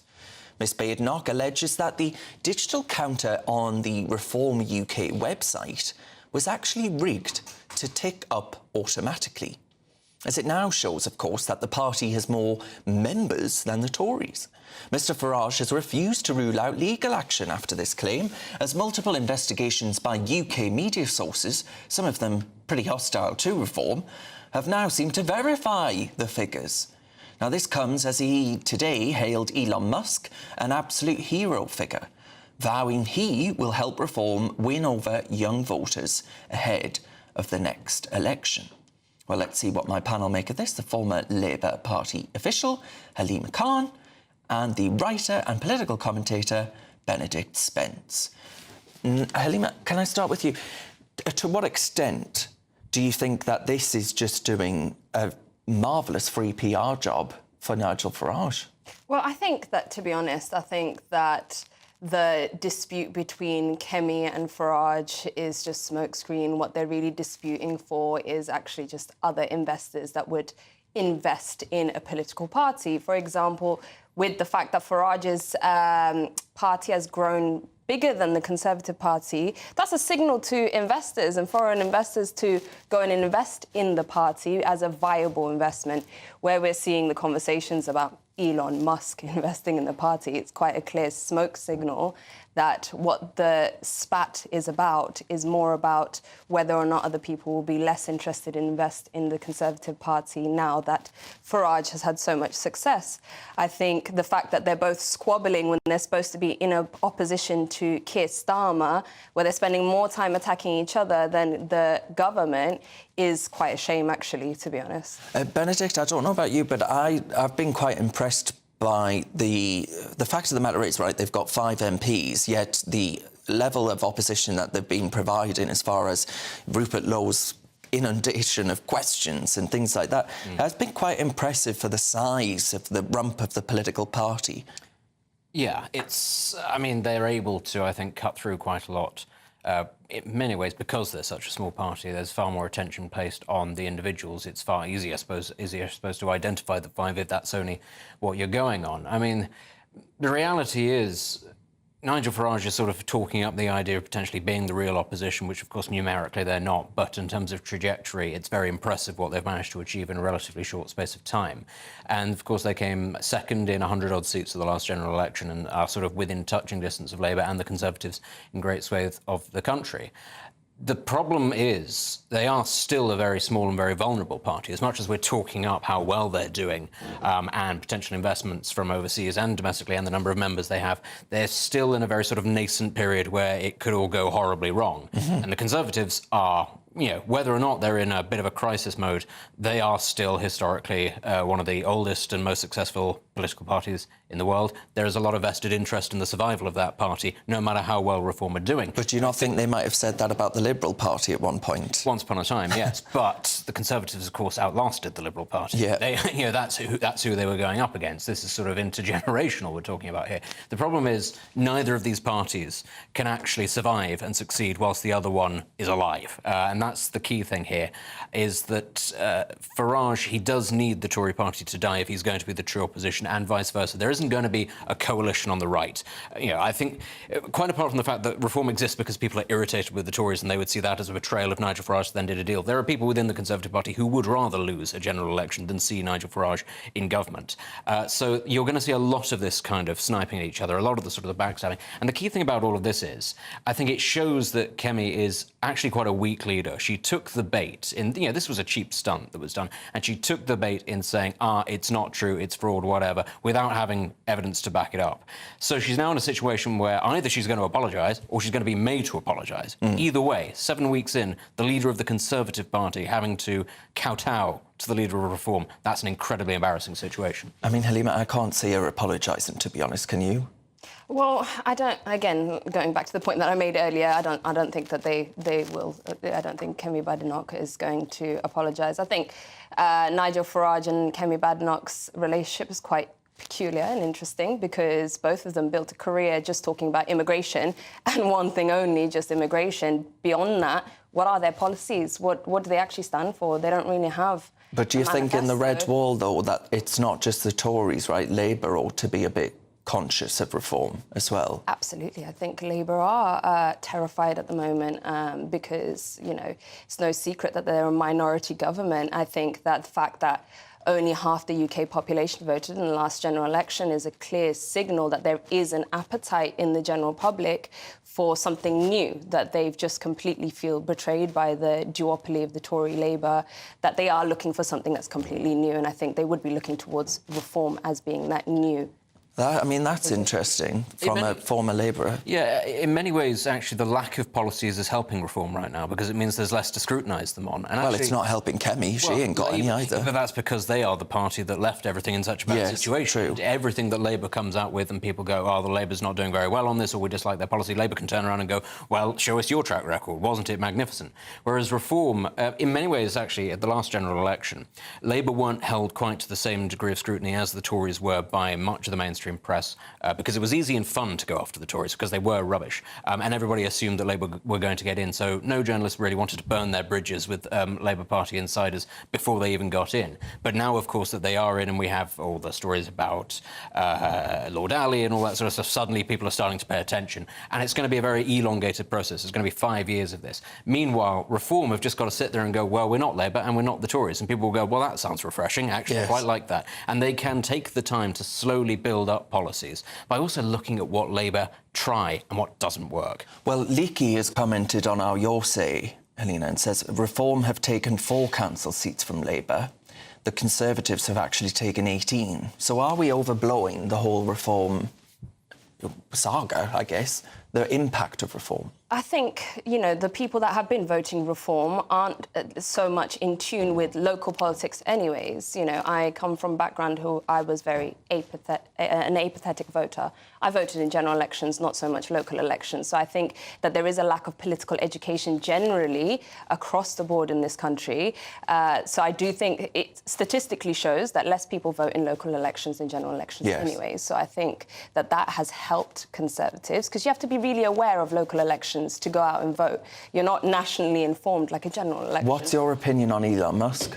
So I think, again, Elon Musk is, it's funny, I think, that Nigel Farage holds him so highly because... Do you think with young people, though, he cuts through? No, absolutely no. I think that, you know, Elon Musk, Nigel Farage holds him so highly, but Elon Musk is everything that Farage claims to be against. You know, he is an economic migrant who travelled to America, and he is now actually in a lot of fire with the Republican Party based on his comments about Indian immigration.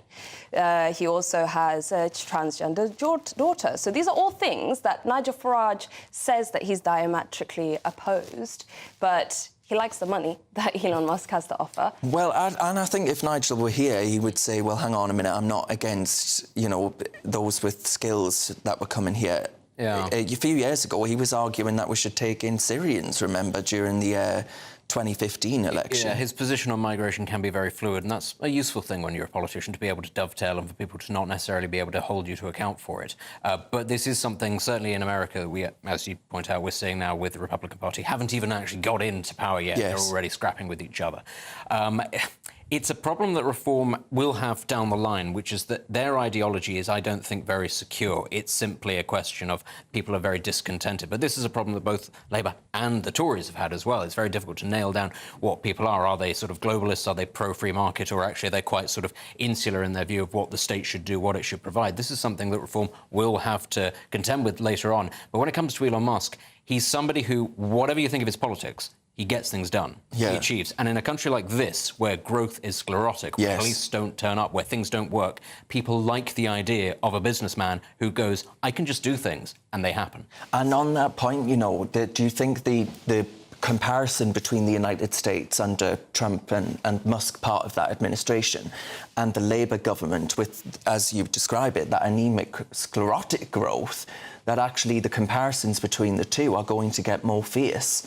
Well, I think when I was working in the Labour Party, as Keir Starmer came in and Biden administration came in, they were very, very happy. As we are seeing where Trump and Musk both dislike Keir Starmer, I do think that there is a lot of nervousness going on within the Labour Party and how that will spill over into British politics. I think that we'd be naive to think that it doesn't spill over. For the last 2 decades, American politics has spillen over into the UK. I'm against all kinds of foreign investors in British politics. You know, that's the bottom line. I think that with the point that you made about globalists' agendas and whether or not Nigel Farage will fall into those traps, well, you know, Elon Musk isn't really against digital IDs. Digital IDs is the hill that I will happily die on. And it's coming in within a couple of weeks. We don't see Kemi or Nigel talking about it.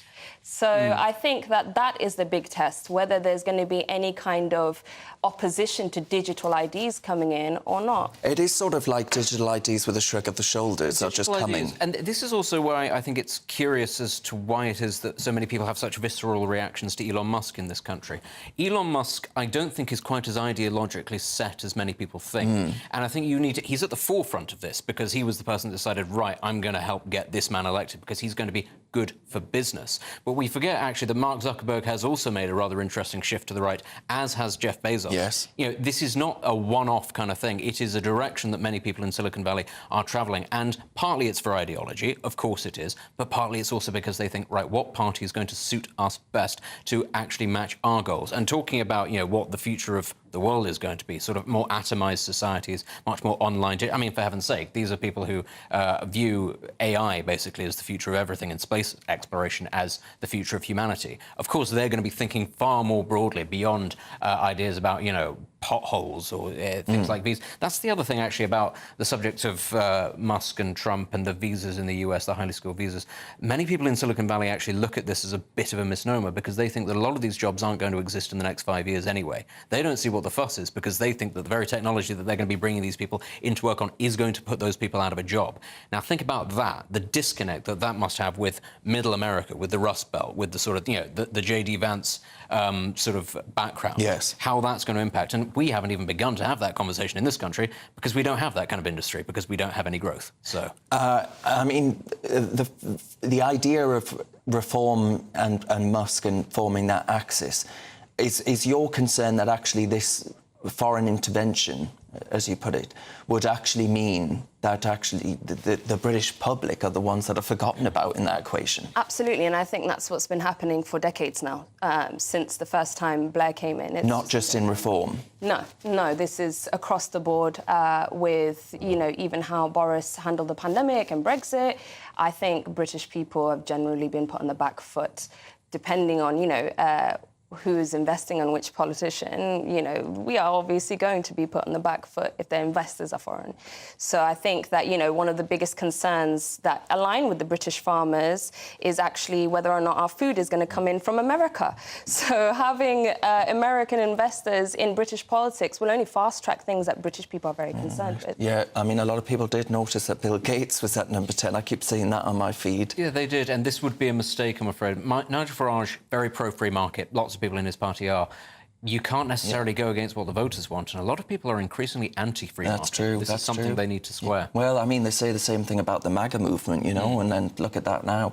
Right, OK, we'll come back to my panel in a moment, but for all the best analysis and opinion on that story and more, you can go to our website. We're at gbnews.com.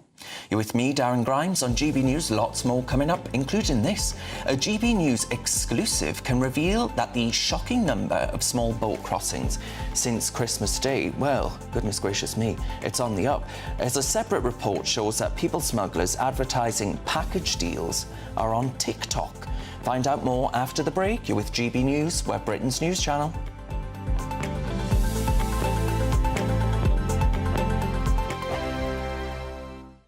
Sunday with Michael Portillo from 11, only on GB News. Christmas Canape offers partygoers a small treat that staves off hunger and soaks up the fizz. Founder and host of Crazy Sexy Food, Hannah Harley-Young, joins me now with a toothsome selection.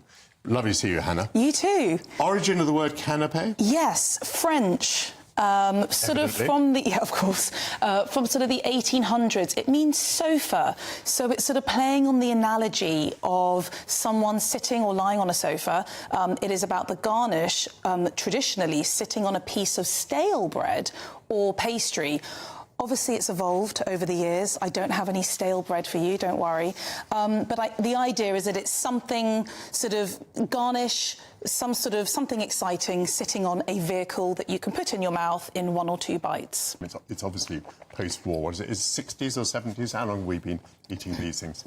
I would say around about then. And I think what's interesting, I mean, I always look towards even the 80s, a little bit sort of later on, where it's, where you sort of have that, sort of the classic vol au vent, which was, you know, a little bit dry, a little bit tasteless.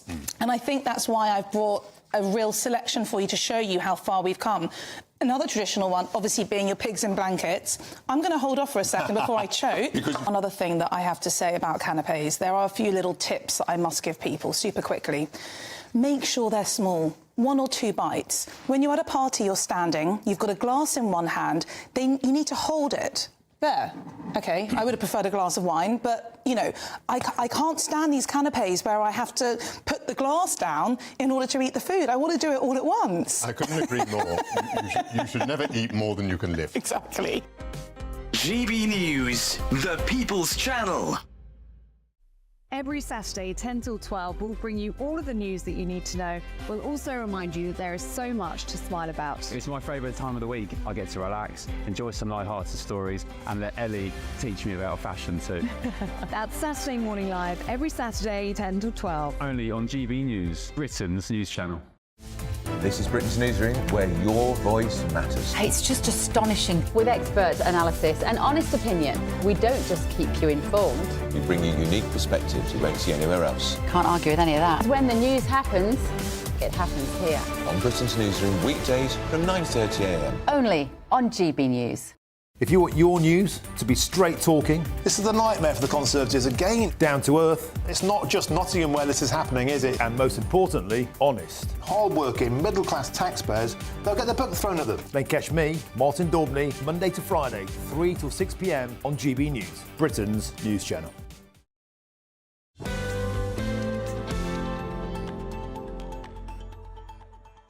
Welcome back to The Weekend with me, Darren Grimes. Now, GB News can exclusively reveal that 1,300 illegal migrants have crossed the Channel since Christmas Day alone, with hundreds more crossing this very day. This comes as it's been revealed Albanian people smugglers are offering migrants UK package deals that include a house and a job, advertised on TikTok. The adverts are urging Albanians to take advantage of messy and busy British airports over Christmas, as well as promoting a pay-on-arrival service at Dover for £2,500.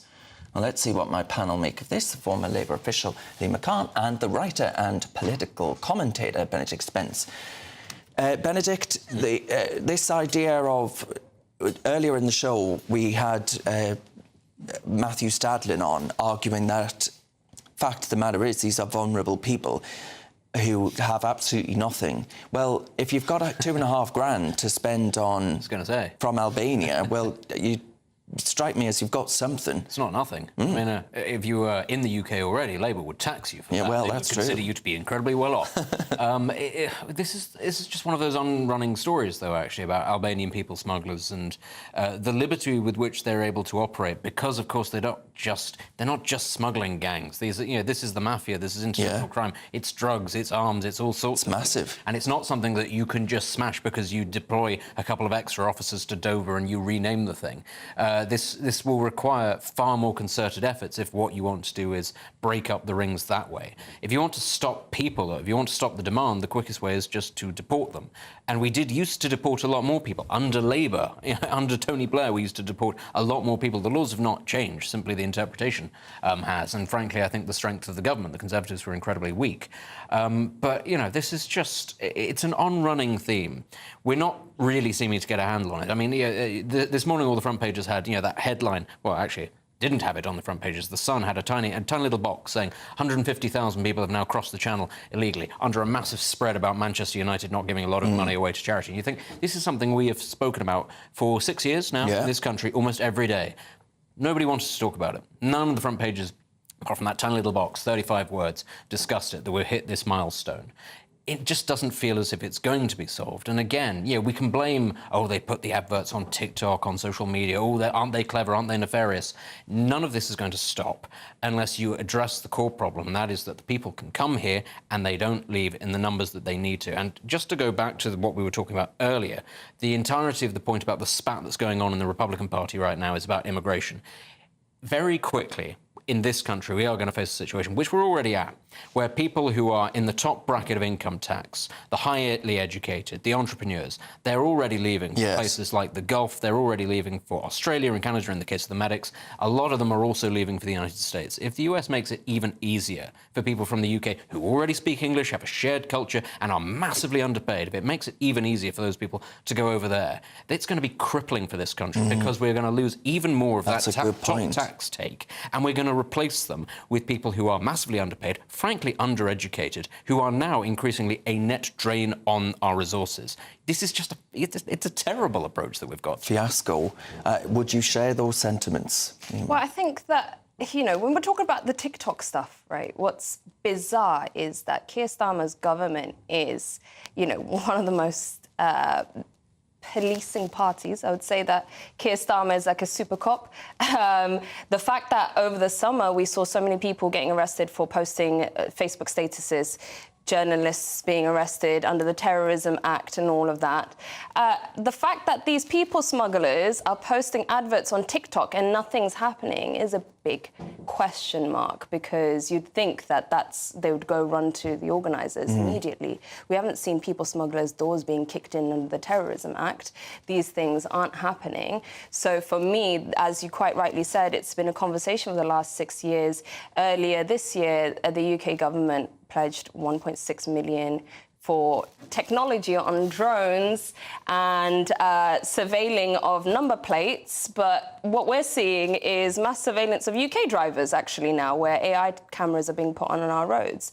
So what is the government doing, and what have they been doing for the last decade or so? I think that both sides fuel on the crisis, and they like to make it a tribal issue rather than, you know, this is a massive concern for all parties involved, regardless of your political persuasions. It is a concern, even if you're a humanitarian that sees it as a global issue, that these routes aren't safe and there's criminals profiting from these routes. So. Of course, there is. But on that very point then, I mean, it's all well and good saying we're going to put more drones and things in the air. Well, we get to watch them come over, whoop-de-doo, and do absolutely nothing when they do arrive here. Yeah, I mean, to go back to the problem of smashing the gangs, because it's international in its nature, you're never going to get British commandos being deployed in, I don't know, Kashmir or Kurdistan or in Albania to arrest people there. So you can arrest people here, but more people will pop up. And that's why it's not simply a question of getting rid of the networks, of dismantling the networks, because you see this everywhere. You know, Colombia or Italy, for example, you get rid of one mafia organisation, another one pops up. You get rid of one smuggling route, another cartel pops up. That's the nature of how it works, because there's money to be made. You need to take away the demand. The demand comes because people know they're not going to be deported and that they will be paid for whilst they're here. Yeah. That's why I'm afraid, and as much as lots of people go, but it's against their human rights and you can't possibly send them back to this country that seems to work perfectly fine because isn't it terrible? You do just have to arrest these people and say, the first thing you've done is break the law in entering the country. That's very unfortunate, but we are now going to be deporting you. There are a couple of exceptions. Afghanistan is obviously a very difficult one because we don't have a relationship with the Taliban. Syria is another one. We don't yet recognise the government there. Although, you know, the Danish government came up with a very novel way of saying, well, we're not going to recognise that government, but we are going to recognise that local authority. So we're not going to deport people to Damascus, but we'll deport them to Idlib or something like that. Maybe there's a way around it that way. There are some difficulties, but broadly speaking, Albania is a safe country. We have diplomatic relations with it. There are hundreds of flights that go between India and Europe every day. It's a country that we're told is doing very well. Lots of people come here illegally from India. Vietnam is another one. Actually, it is no longer a communist hellhole at war. It's perfectly fine. Its economy is doing very well. You can just put these people on a plane and take them straight back. And if the problem is putting them on commercial flights, because you want to do that to save money, well, then the government must just buy planes and fill them up and send them back that way. I'm sorry, might sound very draconian, might sound very expensive, but it's certainly going to cost a lot less than the increasing budget that we're spending on putting people up in accommodation every single year, which is what, 6 billion? Something mad like that? Yeah. No, it is, yeah. But it also, I mean, it winds people up something rotten as well, because they keep voting for change and they just don't get it, you know? That's the issue here for the democratic deficit as well. Thank you very much to my panel there. We'll come back to you imminently. You're with me, Darren Grimes, on GB News. Lots more coming up, including I'll be looking back at what's been a tough old year for the royal family and ahead to 2025. Will the Princess of Wales return to duties in the new year in full? First of all, though, here's your news headlines with Sophia Wensler.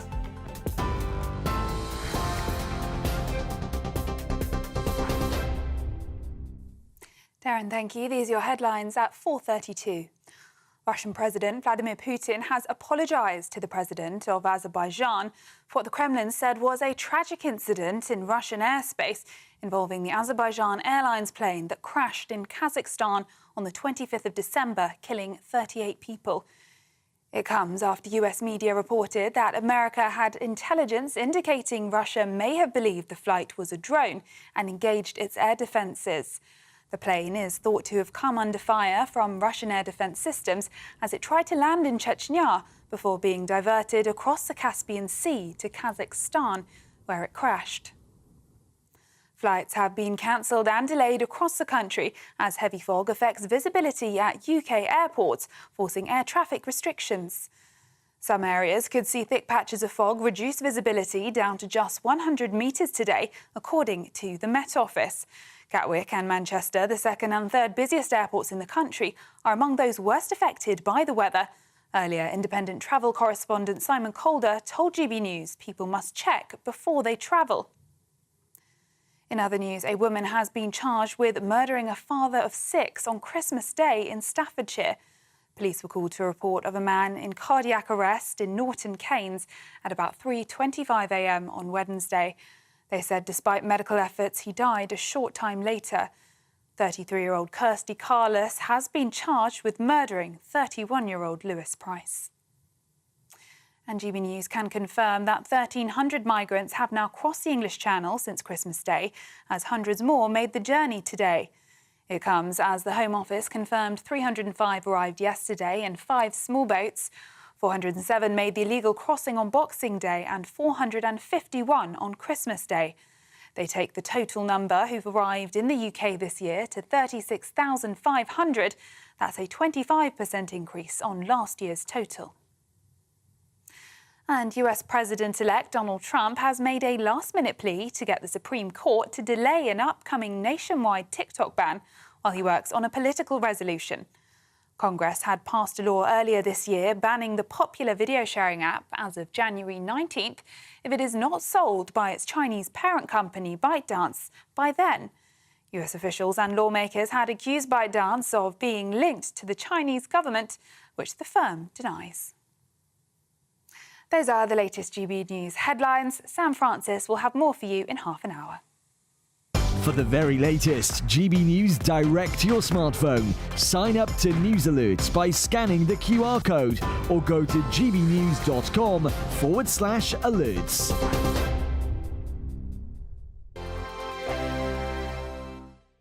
Hello there, welcome to your latest GB News weather forecast. Well, for most of us, it's going to remain fairly murky out there, but some changes afoot further north. We'll see a band of rain moving here, and that will finally allow some brightness to move through. But for most of us, still under the influence of this area of high pressure, maintaining quite a lot of cloud and some mist and murk in places. So again, some fairly poor travelling conditions around as we move through the afternoon. But further north, this area of rain will just then allow some brightness to develop across parts of Scotland as we see out Saturday afternoon. Feeling quite cold under the cloud and the mist and murk, temperatures really struggling, potentially staying in mid-single figures in a few spots. But where we do see some brightness further north, maybe up to about 10 or 11 degrees. So we do end the day with some sunshine across the far north of Scotland, but also a scattering of showers. The main band of rain will be focused across southern Scotland, northern England and Northern Ireland around 5-6 p.m. this evening. And then we're back into the mist and murk across the rest of England and Wales. Again, some fairly poor travelling conditions, some fog in places, so do allow some extra time for your journeys. Into the evening, the cloud should lift and break a little bit across parts of northern England and Wales, so maybe a little bit less murky as we go through the course of the night here. But further south, remaining with the risk of some further mist and fog patches. And then further north, another band of rain moving into Scotland with an increase in wind here too. And for all of us, temperatures generally staying above freezing. So again, a bit of a murky start across the south on Sunday, but I'm hoping that we should see more in the way of brightness as the day goes on. It might well take its time across the very far southeast, but even here we should start to lose the mist and murk. But for Scotland, a rather wet day here with some heavy rain and some strong winds in places. And for all of us, temperatures may be a little bit higher than they are today. In the GB Newsroom, we bring you the news as it happens. With our team of dedicated journalists across the UK, we're ready to keep you up to date with what's happening every half an hour, every single day. Bulletins here on GB News, the People's Channel, Britain's news channel. If you want your news to be straight talking, This is a nightmare for the Conservatives again. down to earth, It's not just Nottingham where this is happening, is it? and most importantly, honest, Hard-working, middle-class taxpayers, they'll get the book thrown at them. then catch me, Martin Daubney, Monday to Friday, 3 till 6 p.m. on GB News, Britain's news channel. This is Britain's Newsroom, where your voice matters. It's just astonishing. With expert analysis and honest opinion, we don't just keep you informed. We bring you unique perspectives you won't see anywhere else. Can't argue with any of that. When the news happens, it happens here. On Britain's Newsroom, weekdays from 9:30 a.m. Only on GB News.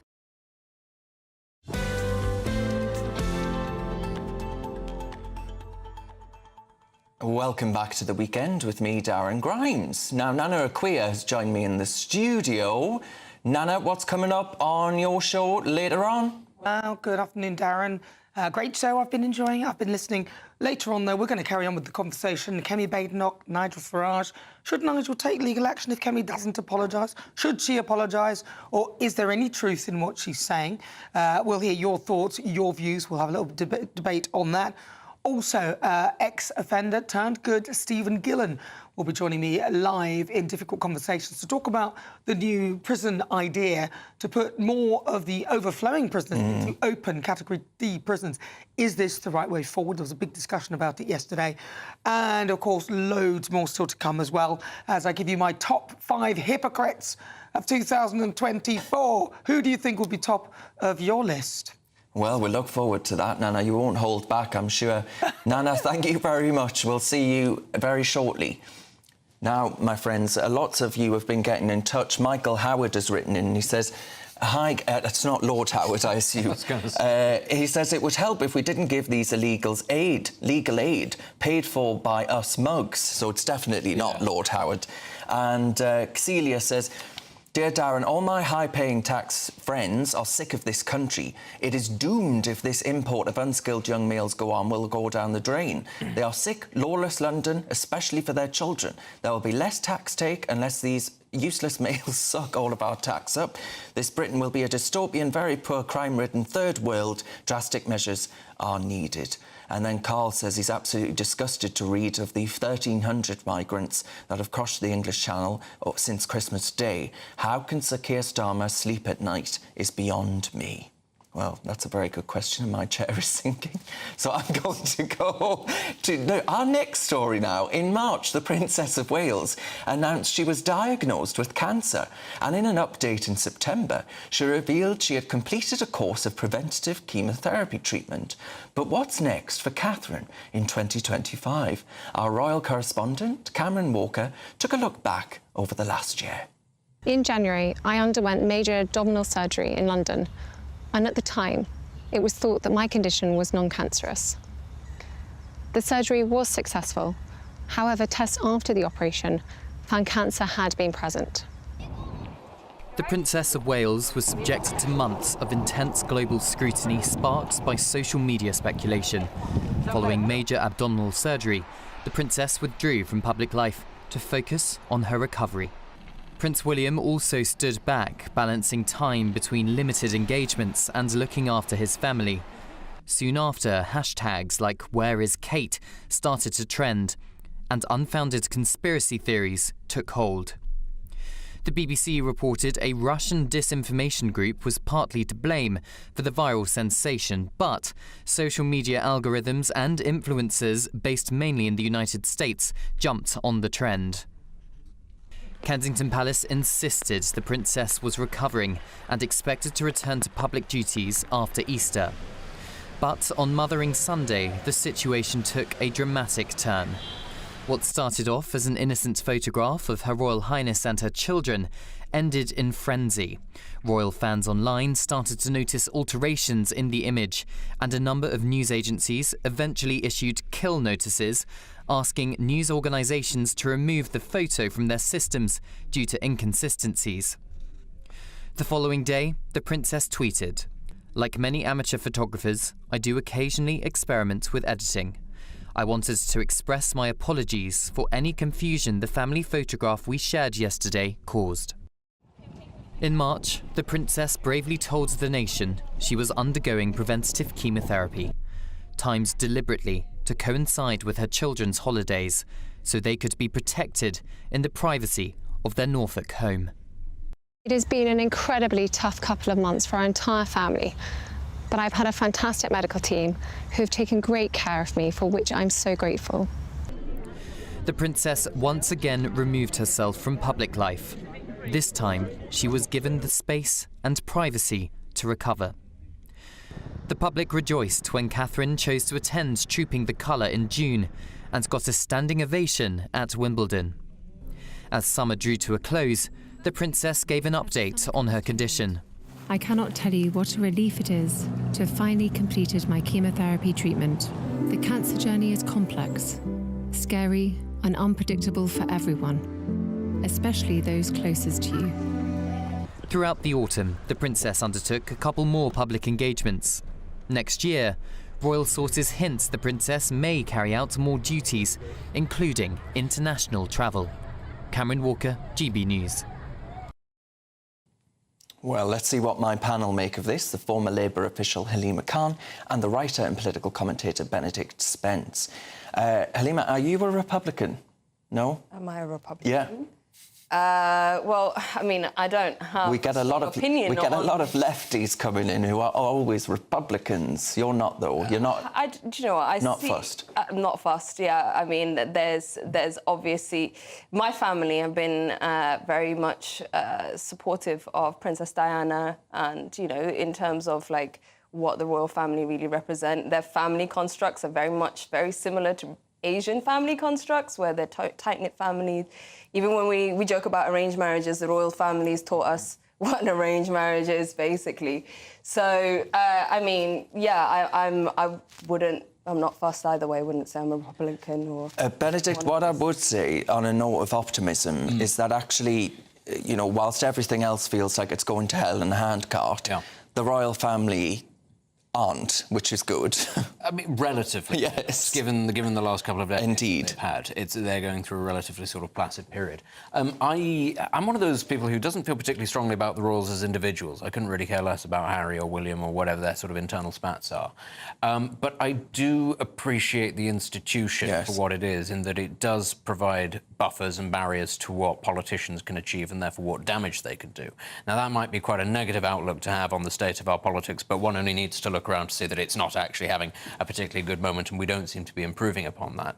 The other aspect that I take on this, as well as the sort of if you like, the thread through time, which is, you know, you're able to sort of link back families through history and their links to the land, and how important that is, I think, for a sort of a sense of national self, is the stability that it brings more broadly. If you look at countries across the world, the Middle East and Africa in particular, actually, you know, the areas where there's particular sort of political upheaval and violence, the ones where it doesn't tend to happen are the ones where there are monarchies. Now, some people might say that's because they're absolutist, but at the same time, it does provide a degree of stability, given that the alternative, especially in the Middle East, has not exactly been free and open democracy. It has also been dictatorship. Well, indeed. So your two options are a political or military dictator, who tends to be a lot more violent, or a pseudo-religious royal one. But hey, I agree with you on the institution, but I'm not sure about making Charles III an absolute monarch. I think we'd be very cold and very poor. It's one of those interesting questions, isn't it, where one can look at that and then go, but your other option would be Keir Starmer. So what do you think? Who do you trust more? All right, we'll leave that to viewers to decide.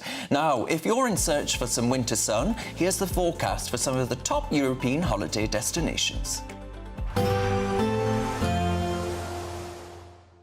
I forecast a perfect holiday in the sun. Weather looking good then? For sure, and no worries about our travel insurance. All Clear Travel Insurance sponsors GB News Travel Destinations Forecast. There's a lot of fine weather to come across many of the usual holiday hotspots in southern Europe through the next few days. A different story across the southeast of Europe, though. Here's Storm Elena bringing some heavy rain, strong winds across parts of Greece into Cyprus and into Turkey as well. Elsewhere, though, like I said, lots of dry weather on offer, and with that, lots of sunshine too. So not looking too bad at all if you're heading across many parts of southern Europe through the next couple of days. Bye-bye. All Clear Travel Insurance sponsors GB News Travel Destinations Forecast. Right, and a huge thank you to my panel, the former Labour official Halima Khan and the writer and political commentator Benedict Spence. You're with me, Darren Grimes, on GB News. Coming up after the break, we'll be joined by showbiz reporter Stephanie Tecci as she takes us through what's been a very busy year in the world of entertainment. You're with GB News, we're Britain's news channel.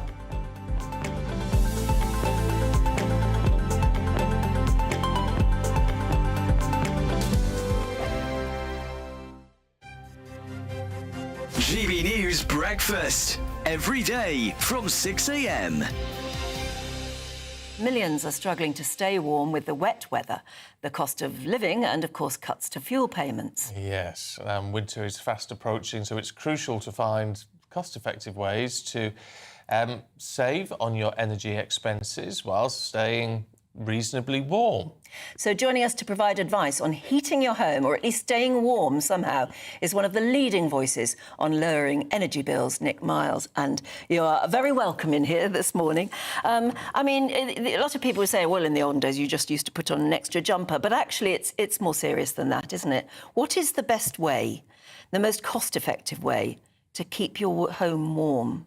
Some of the bigger things is we need to do more things on insulating our properties, but actually sometimes, you know, it can be simple things like turning down a thermostat. You know, those that have got the luxury of being able to afford energy bills and keep their homes on the thermostat a bit too high. If you just turn it down by one simple degree, as long as you keep it between 18 and 22 degrees, can save up to 5 to 10% of your energy bill. So that's a kind of a very simple way of doing things. But, you know, it can be other little tips and tricks you can do as well. Yeah, I was going to say, because I always get it when people say about this, but like 18 degrees is not warm for a house. No, and it's twofold actually. It's that kind of relative temperature, but also it's the kind of drafts and things you have in your house. So it's the comfort factor. So what we have a lot of old properties in our country. You've got some 8 million hard-to-treat properties built before World War II that have got poor insulation, but also very, very drafty. So it's the temperature and it's the kind of the draftiness of them that kind of keeps us uncomfortable. GB News, the People's Channel. It's Patrick Christie's Tonight, and here we do things differently. It's explaining the absolute madness of this, doesn't it? It's explosive. I mean, this is very good. It's lively. 850. Your government sat there, Sean, and it did nothing. It's controversial. And the Middle East has been in turmoil since before I was born. It's everything you need to kickstart your evening. Everyone's had their Weetabix tonight. I love to see it. That's Patrick Christie's Tonight, weeknights from 9 p.m. Only on GB News, the People's Channel, Britain's news channel. Hi there, I'm Michelle Dewberry, and I'm going to take a second to tell you all about my show, Dubes & Co. We start off with the issues of the day. We then bring in both sides of the arguments. We get rid of the disrespect. And then you throw me into the mix. And trust me, I'll tell it exactly how it is. And then, of course, the magic ingredient, you at home. We mix it all together, and what have we got? In my opinion, the best debate show in town. Monday to Friday, 6 till 7 on GB News, Britain's news channel.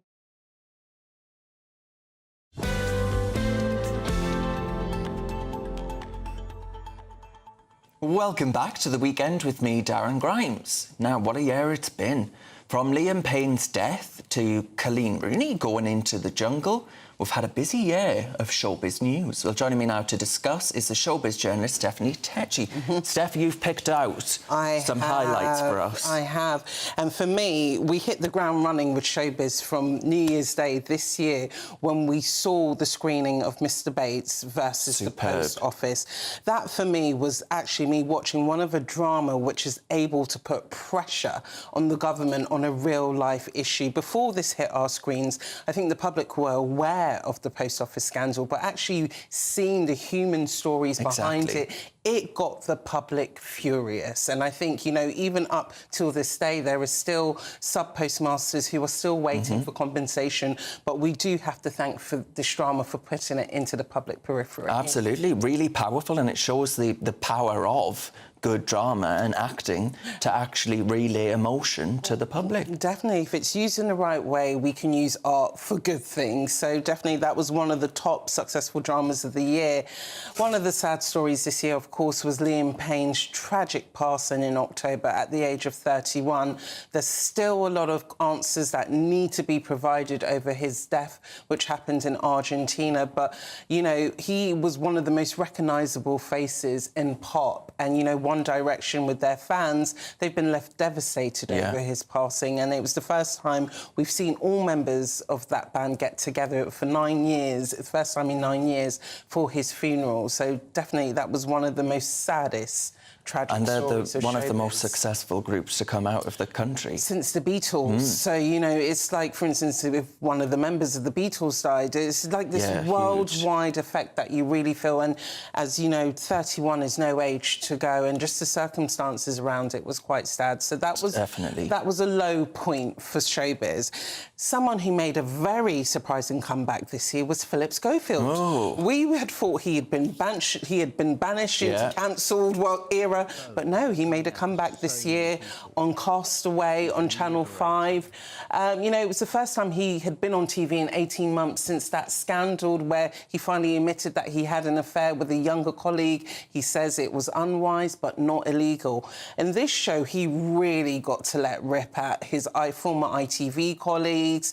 He didn't show a man that was remorseful. I think Holly Willoughby's gone from strength to strength. She's doing some expensive Netflix show now, she is, with Bear Grylls. And I think, you know, just to see how both of their careers have panned out this year, it couldn't be any similarities whatsoever. And then finally, the two tours then, because we've got Oasis, but you had Taylor Swift. OK, let's talk about Swift economics. Taylor Swift coming to the UK, performing with her Eras tour, it contributed £1 billion to this country. It's huge. It's just insane, If we can't get it from our government, let's get it from Taylor Swift. There you are. All right, Steph Tetchy, thank you very much. You've been with me, Darren Grimes, on GB News. Don't go anywhere, though. Your nana's up. We can expect clear skies, leading to a light and warm day ahead. Lovely. Boxed Solar, sponsors of weather on GB News.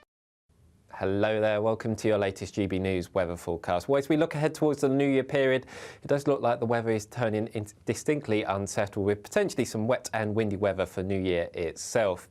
At the moment, we still have high pressure hanging on, maintaining the rather murky conditions for most of us, but this cold front will continue to sink its way southeastwards, and that will finally clear a lot of the mist and fog away. But for most of us, Saturday evening to the early hours of Sunday morning, we maintain with some rather poor conditions across many parts of England and Wales. Scotland sees this band of rain move in. Some of that will be quite heavy and persistent and accompanied by a strengthening wind. But for most of us, not a cold night, temperatures staying generally in mid-single figures. So we do start Sunday morning off on, again, a rather murky note across many southern parts of England. Again, some mist and fog around, but already some breaks in the cloud developing, especially across southwest England, eastern parts of Wales, but more particularly across northern England. Hopefully a much brighter start to the day here, but still maintaining the cloud across Northern Ireland, and then we're seeing this band of rain across Scotland. Again, some heavy and persistent rain in places, and really it maintains that way across Scotland right throughout the day. Some heavy and persistent rain developing, but further south a much brighter day compared to recently. It may well take its time across the far southeast of England, but even here by the afternoon we should see brighter skies developing, and with the increase in sunshine we should see temperatures slightly higher than they have been,